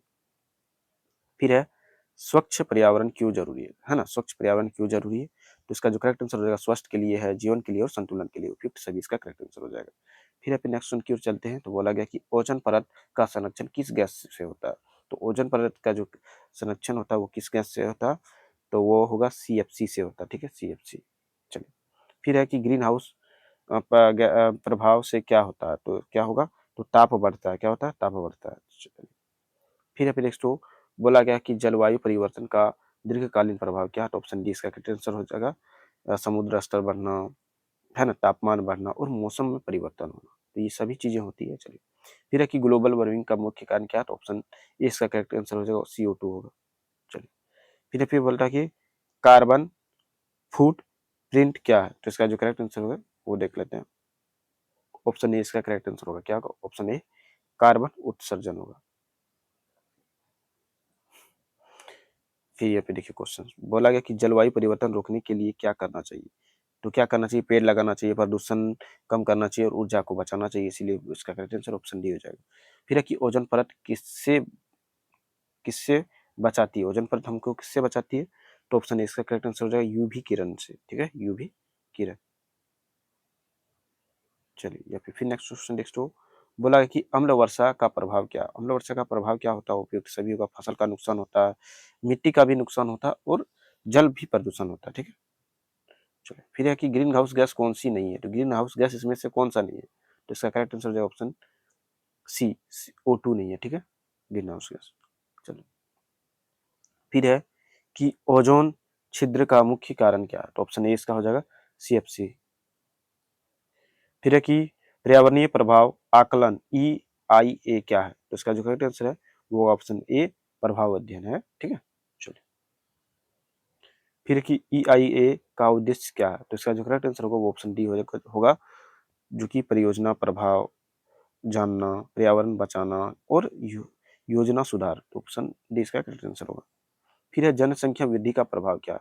तो ऑप्शन डी इसका करेक्ट आंसर हो जाएगा संसाधन दबाव, प्रदूषण और पर्यावरण असंतुलन। तो फिर सभी इसका करेक्ट आंसर होगा।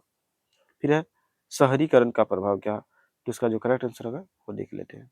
चलिए, तो इसका जो करेक्ट आंसर है वो प्रदूषण होगा, संसाधन की कमी होगा और कचरा वाहन उपयुक्त सभी इसका करेक्ट आंसर होगा। फिर ये है औद्योगिकरण का प्रभाव क्या? तो इसका जो करेक्ट आंसर है वो ऑप्शन डी होगा, विकास, प्रदूषण, संसाधन का उपयुक्त सभी होगा। चलिए, फिर है कि पर्यावरण प्रबंधन क्या है? तो इसका जो करेक्ट आंसर है संरक्षण, नियंत्रण और योजना। तो इसका करेक्ट आंसर उपयुक्त सभी होगा। चलिए, फिर नेक्स्ट यहाँ पे नेक्स्ट बोला गया कि सतत विकास का सिद्धांत क्या है? तो इसका जो करेक्ट आंसर है वो ऑप्शन डी हो जाएगा, संतुलन, संरक्षण, विकास। चलिए, फिर है कि SDG का लक्ष्य कितने हैं? तो इसका जो करेक्ट आंसर है वो देखना होगा, थोड़ा देख लेते हैं। तो इसका जो करेक्ट आंसर ऑप्शन बी हो जाएगा, ठीक है, कितना है? 17 है। चलिए, इसका जो करेक्ट आंसर होगा वो ऑप्शन बी आपका सही उत्तर होगा। SDG का जो लक्ष्य कितने हैं? तो 17। चलिए, फिर है कि SDG कब लागू हुआ? तो ऑप्शन है इसका करेक्ट आंसर 2015 में लागू हुआ था, ठीक है। फिर अभी नेक्स्ट बोला कि अम्ल वर्षा से क्या प्रभावित होता है? अम्ल वर्षा से क्या प्रभावित होता है? ऑप्शन डी हो जाएगा, मिट्टी, फसल और जल, ये सब चीजें प्रभावित होता है। फिर है कि ध्वनि प्रदूषण का स्रोत क्या है? तो इसका जो करेक्ट आंसर होगा वाहन, मशीन और लाउड स्पीकर, ये सभी चीजें होता है उपयुक्त सभी इसका करेक्ट आंसर होगा। फिर है कि जल प्रदूषण रोकने का उपाय क्या है, तो जल प्रदूषण रोकने का उपाय क्या है, अपशिष्ट उपचार है, जागरूकता है, नियम है, तो ये सभी चीजें होगा उपयुक्त सभी इसका करेक्ट आंसर है। फिर नेक्स्ट में यहाँ पे नेक्स्ट बोलता है कि मृदा प्रदूषण रोकने का उपाय क्या है, तो रसायन कम करना, जैविक खाद और कचरा प्रबंधन उपयुक्त सभी होगा, इसका करेक्ट आंसर ऑप्शन डी हो जाएगा। फिर है कि वायु प्रदूषण रोकने का उपाय क्या है, तो पेड़ लगाना होगा, ईंधन कम करना होगा, तकनीक का उपयोग करना होगा, तो इसका करेक्ट आंसर ऑप्शन डी इसका करेक्ट आंसर होगा। फिर है कि जलवायु परिवर्तन का समाधान क्या है, तो ऊर्जा बचत है, पेड़ लगाना है और प्रदूषण कम करना उपयुक्त सभी इसका करेक्ट आंसर होगा। फिर यहाँ पे नेक्स्ट पे बोला कि पर्यावरण संरक्षण में शिक्षा का महत्व क्या है, तो जागरूकता, ज्ञान और व्यवहार परिवर्तन उपयुक्त सभी इसका करेक्ट आंसर है। फिर यहाँ पे नेक्स्ट पर्यावरण नैतिकता का अर्थ है क्या, तो इसका क्या है, नैतिकता का अर्थ क्या है, तो जिम्मेदारी है या फिर सम्मान है या फिर संरक्षण, तो ये तीनों चीजें होगा उपयुक्त सभी इसका करेक्ट आंसर है। फिर यहाँ पे नेक्स्ट बोला गया कि परिस्थितिक पदचिन्ह क्या है, तो इसका जो करेक्ट आंसर होगा वो संसाधन का उपयोग, ऑप्शन ए इसका करेक्ट आंसर होगा। फिर अपन नेक्स्ट क्वेश्चन की ओर चलते हैं। बोला गया कि प्राकृतिक आपदा का उदाहरण है, तो प्राकृतिक आपदा का उदाहरण क्या है, बाढ़ है, भूकंप है, सूखा है, तो ये सब क्या क्या प्राकृतिक आपदा है, ठीक है, तो ऑप्शन डी इसका करेक्ट आंसर हो जाएगा। चलिए फिर अपन नेक्स्ट आपदा प्रबंधन का उद्देश्य क्या है, तो बचाव है, नियंत्रण है, पुनर्वास है, तो उपयुक्त सभी होगा ये चीजें। फिर है कि भूकंप का कारण क्या है, तो भूकंप का कारण क्या है, तो प्लेट, इसका जो करेक्ट आंसर होगा प्लेट टेक्को सॉरी टेक्टोनिक्स होगा इसका करेक्ट आंसर, ठीक है, प्लेट मूवमेंट इसका करेक्ट आंसर हो जाएगा, ऑप्शन इसका। चलिए फिर यहाँ पे नेक्स्ट आप लोग नेक्स्ट बाढ़ का कारण क्या है, तो अधिक वर्षा है, नदी तो उफान है, बांध टूटना है, ये सभी होता है उपयुक्त सभी इसका करेक्ट आंसर। फिर है सूखा का क्या कारण है, तो वर्षा का कमी, जल की कमी और गर्मी, उपयुक्त सभी इसका करेक्ट आंसर है। फिर है कि चक्रवात क्या है, तो चक्रवात में तेज हवा, वर्षा, तूफान, ये सब होता है, तो उपयुक्त सभी इसका करेक्ट आंसर है। फिर है कि आपदा के बाद क्या जरूरी है, आपदा के बाद क्या जरूरी है, तो इसका जो करेक्ट आंसर होगा राहत है, पुनर्वास है और सहायता है, इसका करेक्ट आंसर ऑप्शन डी। फिर है कि आपदा से बचाव कैसे आपदा से बचाव कैसे, तो कैसे बचना है, तो तैयारी, योजना और जागरूकता से, ऑप्शन डी इसका करेक्ट आंसर होगा। फिर है कि जलवायु परिवर्तन का प्रभाव कृषि पर क्या है, तो जलवायु परिवर्तन का प्रभाव कृषि पर क्या है, तो उत्पादन घटता है, फसल नुकसान होता है, मौसम बदलाव उपयुक्त सभी इसका करेक्ट आंसर होगा। फिर यहाँ पे नेक्स्ट बोला गया है कि पर्यावरण संरक्षण में सरकार की भूमिका क्या है, तो कानून, नीति, नियंत्रण, ये सभी है उपयुक्त सभी इसका करेक्ट आंसर है। फिर यहाँ पे कि पर्यावरण संरक्षण में जनता की भूमिका क्या है, तो जागरूकता, सहयोग, जिम्मेदारी, उपयुक्त सभी इसका करेक्ट आंसर होगा। फिर यहाँ पे नेक्स्ट बोला गया कि पर्यावरण संरक्षण का सबसे अच्छा तरीका क्या, पर्यावरण संरक्षण का सबसे अच्छा तरीका क्या, तो जागरूकता, कानून संरक्षण, ये सभी करके उपयुक्त सभी। फिर है कि सतत विकास क्यों जरूरी है, तो सतत विकास जो है भविष्य संतुलन संसाधन के लिए जरूरी है, उपयुक्त सभी इसका करेक्ट आंसर होगा। फिर यहाँ पे नेक्स्ट बोला गया कि पर्यावरण असंतुलन क्या है, का कारण क्या है, तो प्रदूषण, वनों की कटाई, जनसंख्या, उपयुक्त सभी इसका करेक्ट आंसर होगा। फिर यहाँ पे नेक्स्ट बोला गया कि प्राकृतिक संसाधन का अत्यधिक उपयोग क्या कहलाता है, तो क्या कहलाता है, ऑप्शन बी इसका करेक्ट आंसर हो जाएगा दोहन कहलाता है, ठीक है। चलिए फिर यहाँ पे नेक्स्ट बोला गया कि ऊर्जा संरक्षण का तरीका क्या है, तो वो होगा ऑप्शन डी इसका करेक्ट आंसर होगा बिजली बचाना, वैकल्पिक ऊर्जा और उपकरण सुधार, उपयुक्त सभी इसका करेक्ट आंसर होगा। फिर नेक्स्ट यहाँ पे देख सकते हो बोला कि प्रदूषण का मुख्य प्रभाव क्या है, तो स्वास्थ्य समस्या, पर्यावरण का नुकसान और असंतुलन होगा, उपयुक्त सभी इसका करेक्ट आंसर है। फिर यहाँ पे नेक्स्ट जब बोला गया कि जल संकट का कारण क्या है, तो अधिक उपयोग करना, प्रदूषण है, जनसंख्या, उपयुक्त सभी इसका क्या हो जाएगा, उपयुक्त सभी इसका करेक्ट आंसर होगा।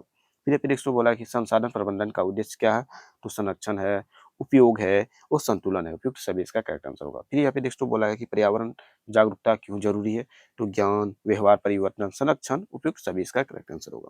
फिर यहाँ पे नेक्स्ट बोला है कि स्वच्छ ऊर्जा क्या है, स्वच्छ ऊर्जा क्या है, तो इसका जो करेक्ट आंसर है वो ऑप्शन डी इसका करेक्ट आंसर होगा, जो कि सौर, पवन और जल, उपयुक्त सभी इसका करेक्ट आंसर है। फिर यहाँ पे नेक्स्ट बोला कि पर्यावरण संतुलन कैसे बनाए रखें, तो संरक्षण करके, जागरूकता करके, नियम से, उपयुक्त सभी इसका करेक्ट आंसर होगा। फिर यहाँ पे नेक्स्ट क्वेश्चन, अब बहुत अच्छे अच्छे सवाल आने वाला है झारखंड से रिलेटेड है, कि झारखंड का गठन कब हुआ, तो 2000 ईस्वी में हुआ था, ठीक है। चलिए ऑप्शन ए इसका करेक्ट आंसर है। फिर है कि झारखंड की राजधानी क्या, तो झारखंड की राजधानी आपको पता होगा वो रांची है ना। चलिए फिर है कि झारखंड का सबसे प्रमुख खनिज कौन सा है, तो ऑप्शन ए इसका हो जाएगा कोयला होगा। फिर नेक्स्ट नेक्स्ट क्वेश्चन बोला गया कि झारखंड को किस नाम से जाना जाता है? झारखंड को किस नाम से जाना जाता है? तो ऑप्शन ए इसका करेक्ट आंसर हो जाएगा जंगलों की भूमि के नाम से जाना जाता है। ठीक है, चलिए। फिर है कि झारखंड में कौन सा पठार है? तो ऑप्शन ए इसका हो जाएगा छोटा नागपुर। फिर है कि झारखंड की मुख्य प्रमुख नदी क्या है? तो ऑप्शन ए हो जाएगा दामोदर। फिर है कि झारखंड में लौह लौह अयस्क कहाँ मिलता है? तो ऑप्शन ए इसका करेक्ट आंसर हो जाएगा सिंह भूमि, है ना, सिंह भूमि। फिर थोड़ा सा वेट कीजिए आप लोग। झारखंड में कोयला क्षेत्र कहाँ है ना? तो इसका जो करेक्ट आंसर है वो ऑप्शन हो जाएगा झरिया। ठीक है। फिर है कि झारखंड का प्रसिद्ध जलप्रपात क्या है? तो ऑप्शन इसका हो जाएगा हुंदरू। फिर है कि झारखंड की जलवायु कैसी है? तो झारखंड की जलवायु जो उष्ण उष्ण कटिबंधीय है। ऑप्शन ए इसका करेक्ट आंसर हो जाएगा, ऑप्शन ए सही उत्तर है। फिर है कि झारखंड में मुख्य वन प्रकार, झारखंड में मुख्य वन प्रकार क्या है? तो उष्ण कटिबंधीय पर्णपाती है। ठीक है, चलिए। फिर है कि झारखंड में टसर उद्योग किससे संबंध है? तो किसका जो करेक्ट आंसर होगा वो देखना होगा थोड़ा ये। ऑप्शन ए इसका हो जाएगा जो कि रेशम होगा। क्या होगा? रेशम, सिल्क। फिर है कि झारखंड में लाख उत्पादन, तो ये क्या है? ऑप्शन ए इसका करेक्ट आंसर हो जाएगा प्राकृतिक रेजिन। फिर है कि झारखंड में प्रमुख उद्योग क्या है? तो ऑप्शन ए हो जाएगा खनन। फिर है कि झारखंड में इस्पात उद्योग कहाँ है? तो ऑप्शन ए हो जाएगा जमशेदपुर। फिर है कि झारखंड में राष्ट्रीय उद्यान क्या है? तो ऑप्शन ए इसका हो जाएगा बेतला। फिर है कि झारखंड में वन्य जीव अभयारण्य कहाँ है? तो ऑप्शन ए इसका करेक्ट आंसर हो जाएगा दालमा। फिर है कि झारखंड में प्रमुख फसल क्या है? तो धान होगा। क्या होगा? धान। फिर झारखंड की अर्थव्यवस्था किस पर आधारित है? तो खनन है, कृषि है, उद्योग है, ये सभी चीजें हैं, उपयुक्त सभी इसका करेक्ट आंसर हो जाएगा ऑप्शन डी। ठीक है। फिर आप नेक्स्ट झारखंड में वन कटाई का प्रभाव क्या है? तो मृदा अपरदन है, जैव विविधता हानि है और जल परिवर्तन है, उपयुक्त सभी इसका करेक्ट आंसर हो जाएगा।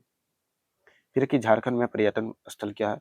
तो इसका जो करेक्ट आंसर होगा वो होगा ऑप्शन डी हो जाएगा। ठीक है, ऑप्शन डी हो जाएगा। ऑप्शन डी में क्या है? तो देखिए यहाँ पे नेटरहाट भी आ जाएगा, आपका रांची भी हो जाएगा और हुंदरू फॉल होगा और उपयुक्त सभी ये चीजें होगा। ठीक है। फिर कि झारखंड की मिट्टी किस प्रकार का है? झारखंड की मिट्टी जो मैं आपको बता दूं वो है लाल मिट्टी है झारखंड। ठीक है, चलिए। झारखंड में झारखंड में वर्षा का मुख्य स्रोत क्या है? तो ऑप्शन ए हो जाएगा मानसून है। क्या? मानसून। फिर है कि झारखंड में जल संरक्षण का उपाय क्या है? तो वर्षा जल संचयन, जल बचत और बांध, डैम जिसको बोलते हैं। करेक्ट आंसर ऑप्शन डी हो जाएगा इसका। फिर है कि झारखंड में पर्यावरण समस्या क्या है? तो इसका जो करेक्ट आंसर होगा वो खनन है, वनों की कटाई है और प्रदूषण है, उपयुक्त सभी इसका करेक्ट आंसर हो जाएगा। फिर अपने नेक्स्ट क्वेश्चन की ओर चलते हैं। तो बोला गया है कि झारखंड में जैव विविधता का महत्व क्या है ना? तो संतुलन है, संसाधन है, जीवन है, उपयुक्त सभी इसका करेक्ट आंसर हो जाएगा ऑप्शन डी इसका। चलिए। फिर यहाँ पे नेक्स्ट झारखंड में खनन का प्रभाव क्या है? तो प्रदूषण, भूमि क्षरण, स्वास्थ्य समस्या, उपयुक्त सभी हो जाएगा ऑप्शन डी इसका करेक्ट आंसर। फिर देखिए झारखंड में ऊर्जा का स्रोत क्या है? तो कोयला, जल, सौर, तो ये सभी चीजें होता है, उपयुक्त सभी इसका करेक्ट आंसर है। फिर यहाँ पे नेक्स्ट बोला गया है कि झारखंड में प्रमुख जल स्रोत क्या है? तो ऑप्शन डी इसका हो जाएगा उपयुक्त सभी, नदी है, झील है, जलप्रपात है, ये सभी चीजें हैं। ठीक है, चलिए। फिर है कि झारखंड की नदी घाटी परियोजना क्या है? तो इसका जो करेक्ट आंसर होगा वो होगा दामोदर होगा, ऑप्शन ए इसका। ठीक है, दामोदर। चलिए। फिर है नेक्स्ट बोला गया कि झारखंड में औद्योगिक शहर क्या है? झारखंड का औद्योगिक शहर कौन सा? तो जमशेदपुर होगा। ठीक है, चलिए। फिर यहाँ पे झारखंड में प्रदूषण का कारण क्या है? झारखंड में प्रदूषण का कारण क्या है? तो उद्योग, खनन, वाहन, ये चीजें होता है, उपयुक्त सभी इसका करेक्ट आंसर होगा ऑप्शन डी। फिर है नेक्स्ट क्वेश्चन की झारखंड में जल संकट का कारण क्या है? तो अधिक उपयोग, कम वर्षा और प्रदूषण, उपयुक्त सभी इसका करेक्ट आंसर होगा ऑप्शन डी। फिर है कि झारखंड में पर्यावरण संरक्षण कैसे, तो कैसे होगा? तो वृक्षारोपण नियम का और जागरूकता के नियम से करोगे तो उपयुक्त सभी इसका करेक्ट आंसर होगा ऑप्शन डी। फिर है कि झारखंड में वन्य जीव संरक्षण क्यों जरूरी है? तो प्रजाति बचाना है, संतुलन करना है, पर्यावरण करना है, तो ये सभी चीजें हैं, उपयुक्त सभी इसका करेक्ट आंसर होगा। फिर है झारखंड में खेती का प्रकार, झारखंड में खेती का प्रकार क्या है? तो ऑप्शन ए इसका जो करेक्ट आंसर होगा वह वर्षा आधारित है। क्या? वर्षा आधारित यहाँ पे खेती का प्रकार। फिर है कि झारखंड में प्राकृतिक संसाधन क्या? तो खनिज हो गया, वन हो गया, जल हो गया, ये सब चीजें हैं प्राकृतिक संसाधन है। ठीक है, ऑप्शन डी इसका करेक्ट आंसर होगा। फिर अपने नेक्स्ट क्वेश्चन की ओर चलते हैं। तो बोला कि झारखंड में वनों का महत्व क्या है? झारखंड में वनों का महत्व क्या है? तो ऑक्सीजन है, वन्य जीव है, संसाधन है, उपयुक्त सभी इसका करेक्ट आंसर होगा। फिर नेक्स्ट क्वेश्चन की ओर चलते हैं। बोला गया है कि झारखंड में जलप्रपात क्यों अधिक है? तो इसका जो करेक्ट आंसर होगा वो पठारी क्षेत्र होता है। ठीक है, चलिए। फिर है कि झारखंड की जनजातियां किस पर निर्भर है? तो ऑप्शन इसका करेक्ट आंसर हो जाएगा वन पर निर्भर है। ठीक है, जंगल पर। चलिए, झारखंड में पर्यावरण संतुलन कैसे? तो संरक्षण करके, जागरूकता करके, नियम करके, उपयुक्त सभी इसका करेक्ट आंसर हो जाएगा। फिर यहाँ पे नेक्स्ट बोला गया है कि झारखंड में औद्योगिक प्रदूषण कहाँ अधिक है? तो कहाँ पर अधिक होता है? तो धनबाद में होता है सबसे अधिक। फिर यहाँ पे बोला गया कि झारखंड में खनिज आधारित उद्योग क्या है? तो जो इसका जो करेक्ट आंसर होगा वो ऑप्शन डी हो जाएगा। ऑप्शन डी यानी कि इस्पात, सीमेंट और बहुत सारी चीजें इससे शामिल है, एल्यूमिनियम, उपयुक्त सभी इसका करेक्ट आंसर होगा। फिर है कि झारखंड में जैव विविधता संरक्षण का तरीका क्या है? संरक्षित क्षेत्र, कानून और जागरूकता करके, उपयुक्त सभी इसका करेक्ट आंसर होगा। फिर फिर नेक्स्ट की ओर चलते हैं। बोला गया है कि झारखंड में ग्रामीण अर्थव्यवस्था का आधार क्या है? तो कृषि है, वन है और पशुपालन है, उपयुक्त सभी इसका करेक्ट आंसर है। फिर है कि झारखंड में जलवायु परिवर्तन का प्रभाव क्या है? तो वर्षा परिवर्तन है, फसल नुकसान है, जल संकट है, उपयुक्त सभी इसका करेक्ट आंसर है। फिर यहाँ पे नेक्स्ट झारखंड में संसाधन प्रबंधन क्यों जरूरी है? तो भविष्य के लिए है, संतुलन करने के लिए और विकास करने के लिए, उपयुक्त सभी इसका करेक्ट आंसर होगा। फिर यहाँ पे नेक्स्ट की ओर चलते हैं। तो बोला गया है कि झारखंड में पर्यावरण शिक्षा का उद्देश्य क्या है? तो जागरूकता, ज्ञान, संरक्षण, उपयुक्त सभी इसका करेक्ट आंसर है, ऑप्शन डी। फिर है कि झारखंड में प्रदूषण नियंत्रण कैसे? तो नियम, तकनीक, जागरूकता, उपयुक्त सभी इसका करेक्ट आंसर है, ऑप्शन डी। झारखंड में सतत विकास क्यों जरूरी है? तो संसाधन बचना, भविष्य संरक्षण, संतुलन, उपयुक्त सभी इसका करेक्ट आंसर है। फिर यहाँ पे है कि झारखंड में सबसे अधिक वन क्षेत्र किस जिले में है? तो कौन सा होगा? तो ऑप्शन ए इसका करेक्ट आंसर होगा पश्चिमी सिंहभूम होगा। ठीक है, पश्चिम सिंहभूम। ठीक है, उसके बाद देखिए बोला है कि झारखंड में बेटला राष्ट्रीय उद्यान कहाँ स्थित है? तो इसका जो करेक्ट आंसर होगा वो होगा ऑप्शन ए होगा पलामू में है। कहाँ पे है? पलामू। फिर यहाँ पे दोस्तों बोला गया कि झारखंड में डालमा, हाँ, अभ्यारण्य किसके लिए प्रसिद्ध है? तो ऑप्शन ए इसका हो जाएगा हाथी के लिए प्रसिद्ध है। ठीक है, चलिए। फिर है कि झारखंड में प्रमुख जनजाति कौन है? तो इसका जो करेक्ट आंसर होगा वो संथाल होगा। ठीक है, चलिए। फिर है कि झारखंड में जंगलों का मुख्य उपयोग क्या है? झारखंड में जंगलों का मुख्य उपयोग क्या है? तो लकड़ी, औषधि और वन्य जीव, उपयुक्त सभी इसका करेक्ट आंसर होगा। फिर यहाँ पे नेक्स्ट झारखंड में खनन क्या समस्या होती है? झारखंड में खनन से क्या समस्या होती है? तो प्रदूषण होता है, भूमि संरक्षण होता है, स्वास्थ्य की समस्याएं होती है, तो उपयुक्त सभी इसका करेक्ट आंसर होगा। फिर यहाँ पे नेक्स्ट बोला गया कि झारखंड के प्रमुख ऊर्जा स्रोत क्या है? तो ऑप्शन ए इसका हो जाएगा कोयला हो जाएगा। ठीक है, फिर यहाँ पे नेक्स्ट यहाँ पे बोला गया है कि झारखंड में जल संरक्षण का मुख्य तरीका क्या है? वर्षा जल संचयन, जल बर्बादी और प्रदूषण, इनमें कोई नहीं। तो इसका जो करेक्ट आंसर होगा वो होगा कि ऑप्शन ए इसका करेक्ट आंसर होगा वर्षा जल संचयन करके होता है। ठीक है, चलिए। फिर है कि झारखंड में ग्रामीण विकास का आधार, झारखंड में ग्रामीण विकास का आधार क्या? तो ऑप्शन ए हो जाएगा कृषि, एग्रीकल्चर। चलिए, फिर यहाँ पे नेक्स्ट बोला गया है कि झारखंड में पर्यटन क्यों महत्वपूर्ण है? तो ऑप्शन है डी इसका करेक्ट आंसर हो जाएगा रोजगार के लिए, आर्थिक विकास के लिए और संस्कृति के लिए। चलिए, फिर नेक्स्ट यहाँ पे नेक्स्ट बोला गया कि झारखंड में पर्यावरण समस्या का कारण क्या है? तो ऑप्शन डी इसका हो जाएगा खनन है, वनों की कटाई और प्रदूषण, उपयुक्त सभी। फिर है कि झारखंड में मृदा अपरदन का कारण क्या है? तो वनों की कटाई, वर्षा और खेती, उपयुक्त सभी इसका करेक्ट आंसर हो जाएगा। फिर नेक्स्ट क्या है कि झारखंड में जैव विविधता क्यों महत्वपूर्ण है? तो संतुलन, संसाधन, जीवन, उपयुक्त सभी इसका करेक्ट आंसर होगा। चलिए, फिर फिर देख सकते हो बोला कि झारखंड के प्रमुख खनिज उद्योग क्या है? तो मैंने आपको बताया था इस्पात है ना, टेक्सटाइल है और उसके बाद आईटी है। तो इसका जो करेक्ट आंसर होगा वो इसका जो उत्तर होगा ऑप्शन ए होगा, इस्पात होगा। क्या होगा? इस्पात, जिसको हम स्टील बोलते हैं। ठीक है, फिर फिर एक बोला गया कि झारखंड में जल संकट का समाधान क्या है ना? तो जल संकट का समाधान क्या है झारखंड में? तो ऑप्शन डी इसका करेक्ट आंसर हो जाएगा वर्षा जल संचयन, जल बचत और जागरूकता से। फिर है कि झारखंड में पर्यावरण संरक्षण का उपाय क्या है? तो वृक्षारोपण, नियम, जागरूकता, उपयुक्त सभी इसका करेक्ट आंसर होगा। फिर फिर नेक्स्ट झारखंड में प्राकृतिक संसाधन का उपयोग क्या है? तो विकास है, रोजगार है, उद्योग है, तो इसका करेक्ट आंसर उपयुक्त सभी हो जाएगा। फिर है कि झारखंड में प्रदूषण से क्या प्रभाव है? तो स्वास्थ्य समस्या, पर्यावरण नुकसान, असंतुलन और उपयुक्त सभी इसका करेक्ट आंसर होगा ऑप्शन डी। फिर है कि झारखंड में जंगलों का संरक्षण क्यों जरूरी है? तो ऑक्सीजन, वन्य जीव, संतुलन, उपयुक्त सभी इसका करेक्ट आंसर होगा। फिर अपने नेक्स्ट की ओर चलते हैं। तो बोला गया कि झारखंड में जलवायु परिवर्तन का प्रभाव क्या है? तो वर्षा परिवर्तन, फसल नुकसान, तापमान में वृद्धि, उपयुक्त सभी इसका करेक्ट आंसर होगा। फिर नेक्स्ट संरक्षण में खनिज संसाधन का महत्व क्या है? तो ऑप्शन डी इसका करेक्ट आंसर हो जाएगा उद्योग, रोजगार और विकास, ये सभी होता है, इसलिए उपयुक्त सभी। झारखंड में वन्य जीव संरक्षण कैसे है? तो संरक्षित क्षेत्र, कानून और जागरूकता, उपयुक्त सभी इसका करेक्ट आंसर होगा। फिर नेक्स्ट झारखंड में कृषि की समस्या क्या है? तो वर्षा निर्भरता है, जल संकट है और मिट्टी की समस्या है, तो उपयुक्त सभी इसका करेक्ट आंसर होगा। फिर झारखंड में जल स्रोत संरक्षण क्यों जरूरी है? तो इसका जो करेक्ट आंसर होगा वो होगा भविष्य, संतुलन और जीवन के लिए, उपयुक्त सभी इसका करेक्ट आंसर है। फिर नेक्स्ट बोला गया कि झारखंड में उद्योग का लाभ क्या है? रोजगार है, विकास है, आय है, उपयुक्त सभी इसका करेक्ट आंसर होगा। फिर नेक्स्ट बोला गया कि झारखंड में उद्योग का नुकसान क्या? प्रदूषण, संसाधन हानि, स्वास्थ्य समस्या, तो उपयुक्त सभी इसका करेक्ट आंसर होगा। फिर नेक्स्ट बोला है कि झारखंड में पारिस्थितिक संतुलन कैसे है? तो इसका जो करेक्ट आंसर होगा वो संरक्षण, जागरूकता, नियम, उपयुक्त सभी इसका करेक्ट आंसर है। फिर नेक्स्ट बोला है कि झारखंड में सतत विकास का महत्व क्या है?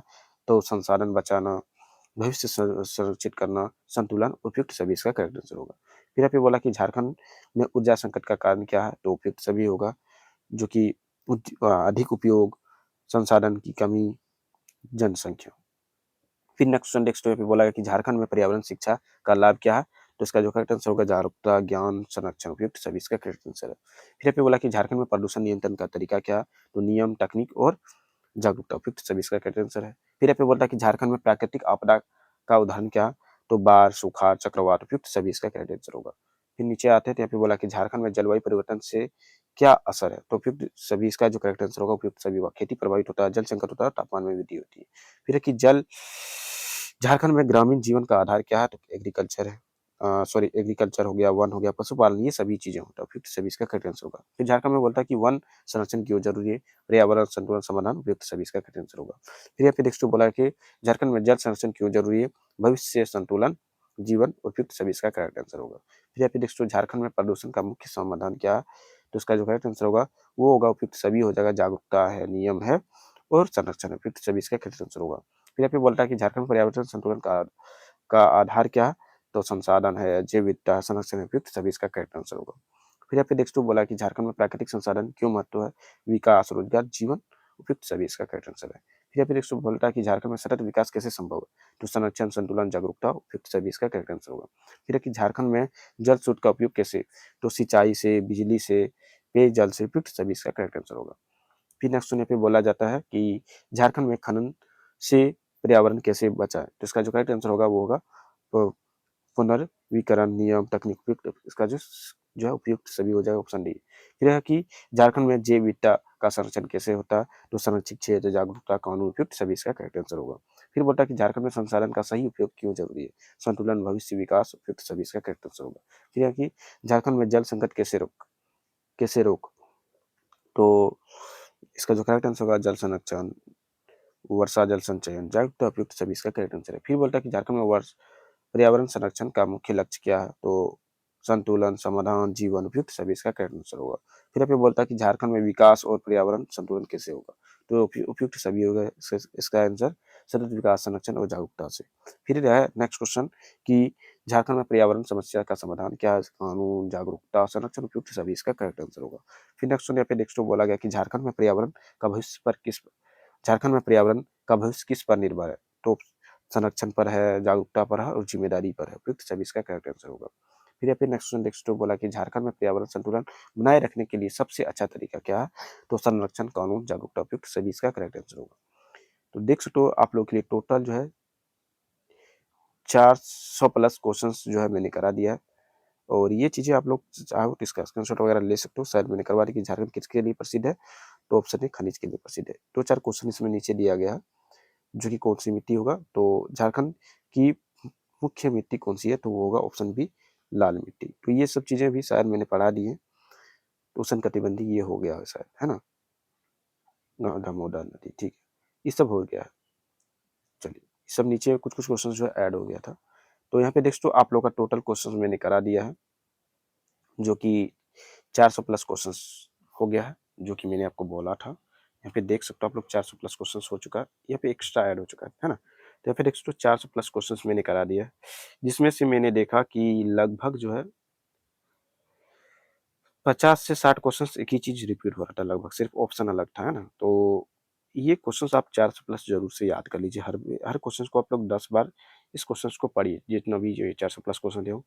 और इसी में मैंने टोटल 7 यूनिट को ऐड किया है, जितने भी आपका यूनिट था इस सिलेबस में 7 यूनिट का क्वेश्चन इसी में आपका शामिल है। इसका अब वीडियो नहीं आएगा, है ना, क्योंकि समझ सकते हो आप कि 400 प्लस क्वेश्चन आप समझ सकते हो और 85 क्वेश्चन एग्जाम में आएगा, तो इसी से आएगा, टेंशन लेने वाली बात नहीं है। आपका क्वेश्चन जो है मैं आपको बता दूं कितना मैच करेगा, तो 80 से 90% क्वेश्चन मैच करेगा आपका, उससे ज़्यादा नहीं करेगा। 80 से 90%, झूठ बोले के क्या फायदा है कि 100% मैच करेगा, है ना।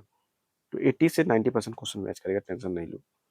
चलिए ठीक है, बाकी आपको उम्मीद करता हूँ ये वीडियो आपको अच्छा लगा। वीडियो अच्छा लगे तो वीडियो को लाइक कीजिए, चैनल को सब्सक्राइब, जितना ज़्यादा हो सके इस वीडियो को आप लोग शेयर जरूर कीजिए, है ना।